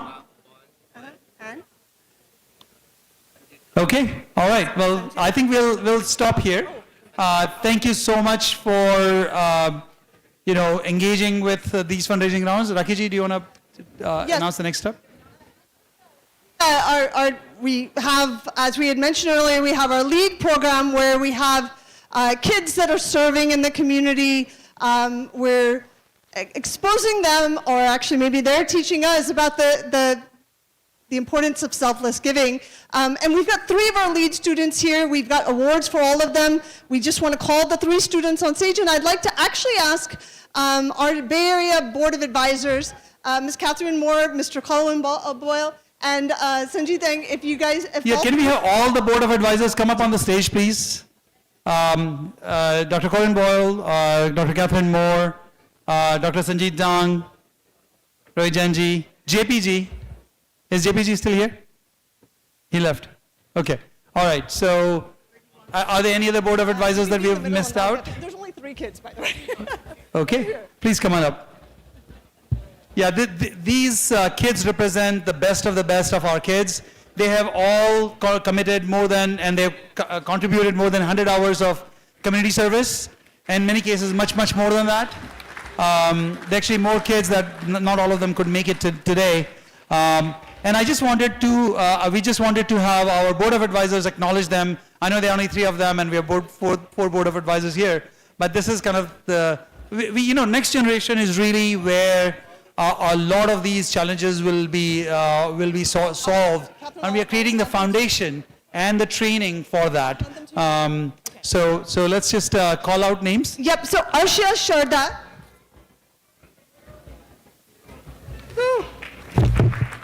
Akshara Shastri, and Kush Vapiwala.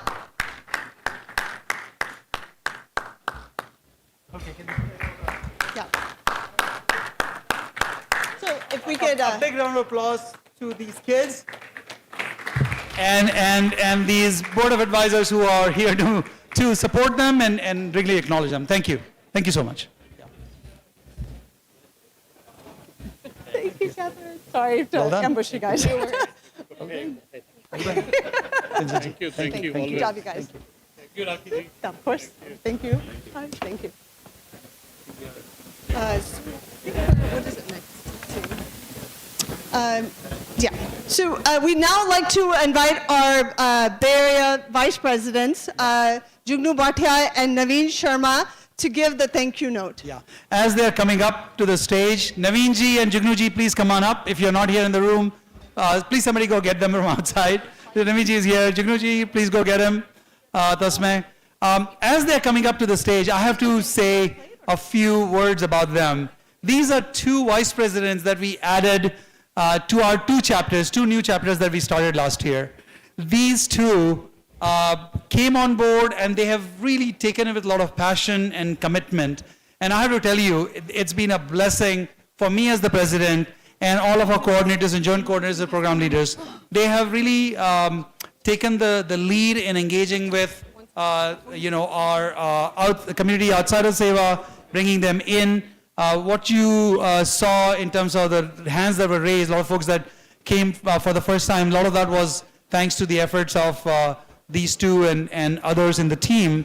And it's really been a privilege. In many ways, what we're trying to do is create the future generation of leaders for our chapter. We think that Bay Area has the potential to create a lot more impact and have many more chapters. And these two are examples of the kinds of leaders that we can have. So Jugnuji and Naveenji. Okay.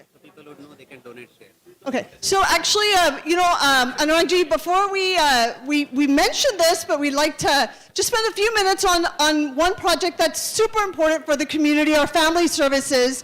These are dedicated volunteers that support the community through any crisis, families, individuals, and they work really hard nationwide. In fact, actually, before we close, we have Mr. Kuldeep Mathur, who will just share his experiences with the family services team.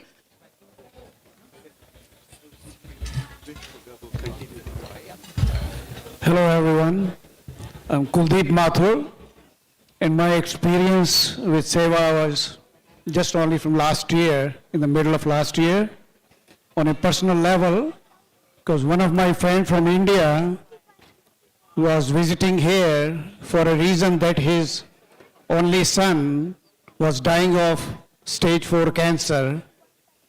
He was here, he did his PhD in engineering and then was employed. But suddenly this happened. He was the only son and not married. So his father, who was my classmate in Delhi in engineering, he came here. He did not know anything about what to do. So confronting his son's imminent loss and also seeing what was going to happen with the formalities involved in there. He had no clue for the paperwork and financials, routing the paperwork from office, work, his son's work, all of that stuff. And I had no clue. So a friend of mine in Houston, I told him, and he said that he knows somebody, some Mr. Madan Luthra, I think Mr. Madan Luthra there, and he had met him recently, and that he's involved in Houston. So, and he called him and he gave him the phone number, and I got a call, and that was Mr. Utpal Dikshit here. He totally understood the situation immediately on an individual basis, how he could help them. And within few minutes, I think a WhatsApp group was formed by Sewa committee people. They immediately took control of it. They met my friend in Sunnyvale, where the son was ailing and was also involved with Stanford, going back and forth for his treatment. Eventually, like in about 3 months, Stanford told them that there is no hope. And now the problem started. Father was still trying to see some miracle may happen, so he will not indulge in any discussion regarding what should be the future is, how we should take care of son's finances, because father was the sole beneficiary and he had no idea how to handle this. Eventually, Sewa group people, Utpal Dikshit ji and Minal ji, Joshi ji and Vaishali and Nivedita, all of those people got together. And in short, I can say it, that they transformed the situation from utter chaos to calm. His son died in peace, understanding that somebody was there holding his dad's hand, did not know, total confusion. So Sewa, all I can tell you is this, that your involvement in this particular case, which I observed as a friend of the father, was you converted all the chaos into calm. You converted all the confusion into clarity, and all the fear into a feel that somebody was shared. So thank you very much, Sewa, on behalf of my friend. Thank you, Kuldeep ji. Really appreciate that testimonial. May I invite Family Services team to please stand up. Family Services team, Meenal ji, Nivedita ji, Please all stand up. The amount of time that these amazing leaders actually spend serving these families in distress, it's phenomenal. Most of it is confidential, so we don't get to hear about it, but it's hundreds and hundreds of hours per case. Hundreds and hundreds of hours per case. And it's heartrending, it's not easy. I'm sure at the end of the day, they must be burdened by what they see. In many cases, we can't really help because these situations are terminal in some cases. But it's a huge gratitude to our family services team. Thank you. Thank you so much. I'm just going to quickly, there are two other tables I want to quickly go to, and I hope I'm not forgetting any more, to share their thoughts about the work that we do with them, or we're going to do with them. So I'm just going to do this table, Loreto, and you as well, and as well as the World Food Movement team. Loreto? Hi. Hi, good evening, everybody. My name's Loreto Quevedo Di Mandel. I'm the founder of Loreto Cuties Brigade Silicon Valley, and I've been cooperating, doing a lot of collaboration with Sewa Bay Area, especially during the pandemic and until now. So whether it's for free grocery boxes, whether it's medical dental clinics, whether it's mental health for youth groups, and also for tents, tarps, and other blankets. Also, until now, we still do the burritos distribution. So we'll be very grateful if you could continue to support all of the projects that we have with Sewa Bay Area. Thank you. Thank you, Loreto. You're awesome. She's got Loreto's Brigade. She's a brigadier of Loreto's Brigade. I want you. Yeah. My name is Todd Langton, Executive Director, founder of Agape Silicon Valley. Agape means unconditional love. And that's what I see. Obviously, that's what Sewa International, the Bay Area chapter, all of you guys, unconditional love that you give to the community. I'm in awe of you. Where's Guru? I met Guru about 6 years ago. He introduced a lot of what we do at Agape with his compassionate work that he's done. Really appreciate all the burritos that the children at Sewa make. A couple hundred burritos every month. I know they get up at 3 or 4 in the morning, and we distribute those to the unhoused. Agape Silicon Valley, we go out and serve the unhoused, build a relationship with them by giving food, resources, hygiene kits, sleeping bags, tents, and all that. And then as we build that relationship, we're able to help them get into housing, motel vouchers, and all sorts of other resources. But our Agape Silicon Valley is in love with Sewa International Bay Area chapter. We love you guys. Appreciate all of you. Todd is awesome. I mean, he's a great communicator, and I think I mentioned this earlier today. You know, he started with he alone, and he's built an amazing team over the last many years at Agape. Agape is now one of the largest organizations, or fast-growing organizations serving unhoused. And by the way, we learned from him not to call. So the language there is unhoused, not homeless. Learn from you. Thank you so much. Can we have the lead team, serve team, kind of stand up from both East Bay and South Bay? Please stand up and be recognized for the work that you've done with these two amazing partners. Thank you so much. I'm gonna just last two folks that I want to bring into conversation. These are the two groups with whom we'll be working together as we move forward. First one is the World Food Movement, and I'm going to invite you to introduce yourself and talk about the program and what we hope to accomplish. Thank you, Anuragji. So we're very elated to be part of the Aspire program and extend our feeding program to these needy children in the schools. So we are part of the Akshaya Patra Foundation. If many of you have heard of us, we are the world's largest non-profit which serves 2.9 million school children every single day in India. We have recently reached a 5 billion meals milestone in India. So we said we need to give back to the society where we live now. And so we started the World Food Movement in the United States. Here in the Bay Area, with this year, we started with 50,000 meals to community college children in Dianza, in Chabot, in Foothills, West Valley Community Colleges. And now we're extending to supporting the Aspire program of Sewa, partnering with you. Our plan is to expand this from 50,000 to 1 million meals in the next 5 years. And so we really look forward to partnering with you in this program. Congratulations to all of you for the wonderful work that you do, and look forward to partnering. Thank you. Thank you so much. Such a gratitude, so much gratitude to World Food Movement program. Those of you who have followed Akshay Patra's journey, you know that they have really created a model that's very sustainable, that's scalable, that has served billions of meals in India, and now you're trying to do that in the US, and we're very confident that you'll succeed, and we are happy to be partners with you. Thank you so much. Really appreciate it. I'm going to bring the last one and this is not the least, by the way, last but not the least. And I'm going to have two folks from this table speak to what we hope to accomplish, Priyaji and Anjaliji. I think I'm going to the right stakeholders here. You all can speak, actually. You all are leaders. This is APIO. How many of you are familiar with APIO?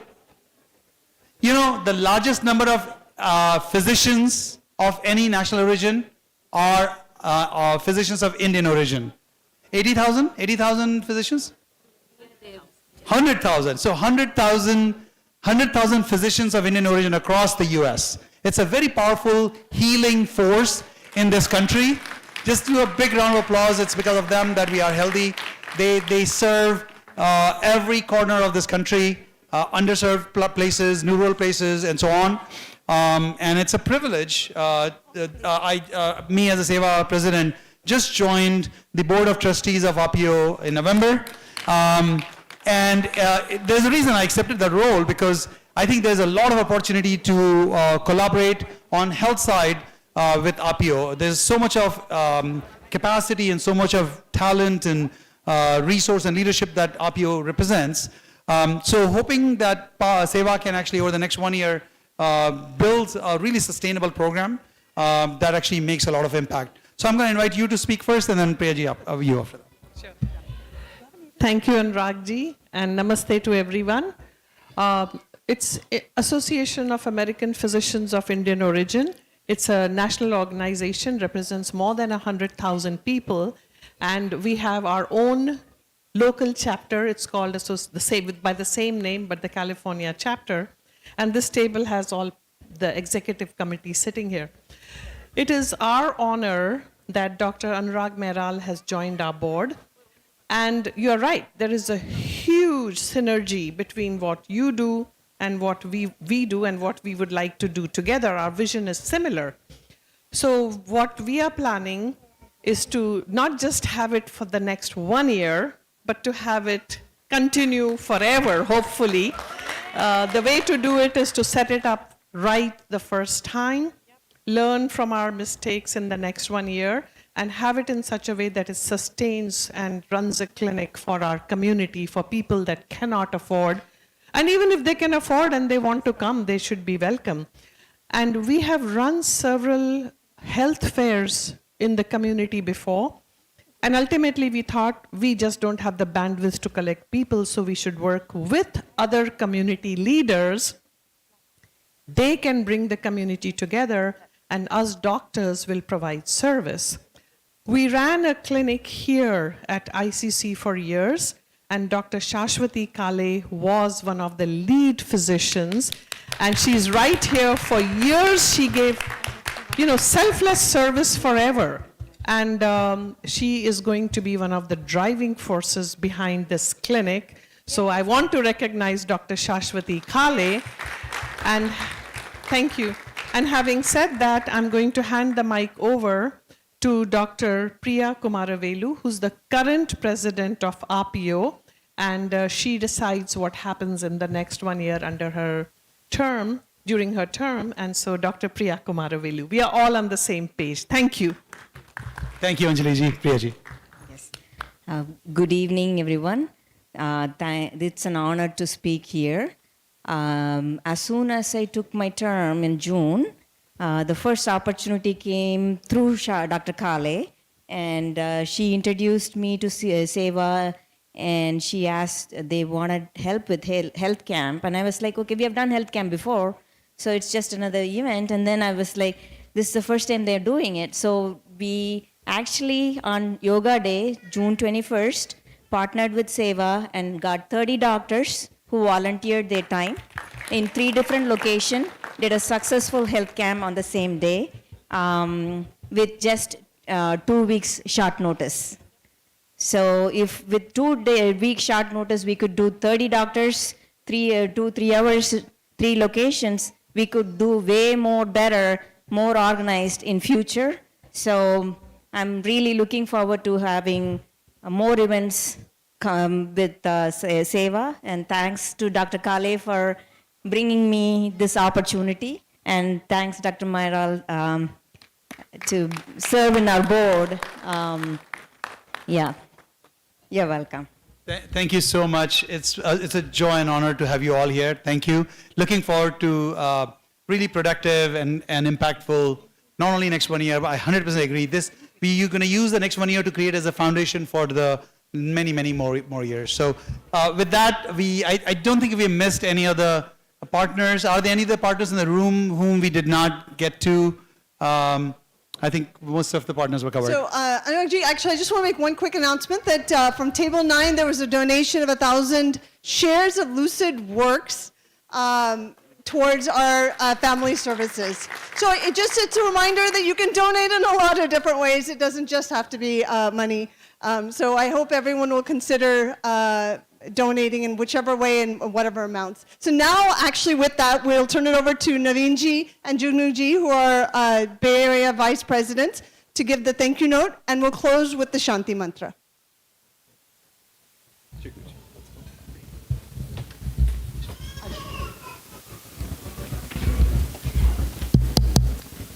Namaste, everyone. My name is Jugnu Bhatia. I am Vice President for the South Bay chapter for Bay Area Sewa. The main credential I have is last year I was one of the attendees of the event as a normal attendee. And this year, with the guidance of Anurag ji and Rakhi ji and Sandeep ji, we have the good fortune to serve Sewa with our time, with our commitment, with our philanthropy, whatever we can do a little bit to contribute to this cause, we feel very, very, very fortunate about it. My family supports me in doing this. They have been volunteers for Sewa as well in the Aspire program. So we are pretty much committed from our family side as well. I want to take a moment to thank you, all of you, for coming here. Most importantly, we hosted some of the CXOs from very named companies in the Bay Area. I want to thank them. I know some of them have to leave early because we invited them at 5 o'clock. A lot of commitment of time they provided us. They have given us more commitments in terms of ideas and corporate engagements from their companies. So we are very thankful for that. I want to thank the Board of Advisors. I know it takes a lot of time, effort, guidance, and I don't think we would be anywhere close to where we are without the guidance of our Board of Advisors. So thank you very much. And last but not the least, I want to thank some of our sponsors as well. Some of them are actually not here, but they have given us a lot of support throughout the year. We reached out to a couple of the companies, namely PricewaterhouseCoopers, Automation Anywhere, and they have connected with our commitment, and they have committed to support even in future. So really, really thank you. Really appreciate your attendance. I know it's not free to, when there is a Sonu Nigam concert happening across the city, to sacrifice the concert and be here, but I really appreciate it. Thank you very much. Thank you, Jugnuji. My name is Naveen Sharma. I've been associated with Sewa for about 2 years now. And I feel very, very fortunate to be given this role to serve at a level in the East Bay to grow our program. This program is already very impactful. We have number of ideas that we want to execute, and therefore Anuragji, Guruji, they decided that let's actually create more responsibilities and have people build these into sub-chapters within the larger Bay Area. Feel very fortunate. I'm here with my wife, Sangeeta. She's right here on the table there, so full support there. Great. Hope to get rest of my family members involved as well. Now here, you see there's a lot of effort that goes into building something like this. And it's not one person here or one person there. There's a vision that is being executed throughout the country, throughout the world, and we're just part of that. And giving us support actually are lots of organizations. I'm here actually up here to thank our partner organizations as well. We have so many of them. And they are our legs and arms out in the field. We are very good at, let's say, making burritos. We have volunteers who can help with that, but without the support of Agape, we can't actually make that happen. So we have a critical partner in there. Apio helping us with the Health for Everyone program. It's going to grow. We're very confident about that. We're going to build it out, and we need organizations like that. So very, very thankful to have these supportive partners with us who are helping us build this, make our area, make Bay Area, make our country better, and serve the people who need the most. And lastly, underneath, as you know, you see the building, as you see anything creative that's out there, there's a foundation to it, and that foundation has to be strong. And for us, that foundation is our volunteer base. You see so many people sitting here in the back, and many more who are out here in the Bay Area, thousands of people putting thousands of hours every single month to make this happen, every single month. And without that foundation, none of that will stand. None of the rest of the programs will stand. So once again, from our deepest of my hearts, thank you so much to all the program managers, all the volunteers within the Sewa organization to make it happen. And above all, thank you very much for making this evening a great night. So, one of the call-outs specifically to the Yoga Bharati team for the Stop Diabetes movement. Really want to acknowledge the effort. As many of you may know, 21st June is International Yoga Day. India has been leading that effort in the awareness about yoga. So we really want to thank the Yoga Bharati team. Thank you very much. Thank you for your support to Sewa, and thank you for the partnership that you provide to us. Thank you. I'll hand it over to Rakhi ji for Shanti Mantra to conclude the event. Thank you. So again, thank you all for coming. We will close the event with the Shanti Mantra. This embodies what our goal is, to may all be happy, may all be free from illness, may all see what is auspicious, may no one suffer. So we'll say the Shanti Mantra together. Om Sarve Bhavantu Sukhinah, Sarve Santu Niramaya, Sarve Bhadrani Pashyantu, Ma Kaschit Dukha Bhag Bhave. Om Shanti, Shanti, Shanti. Thank you all.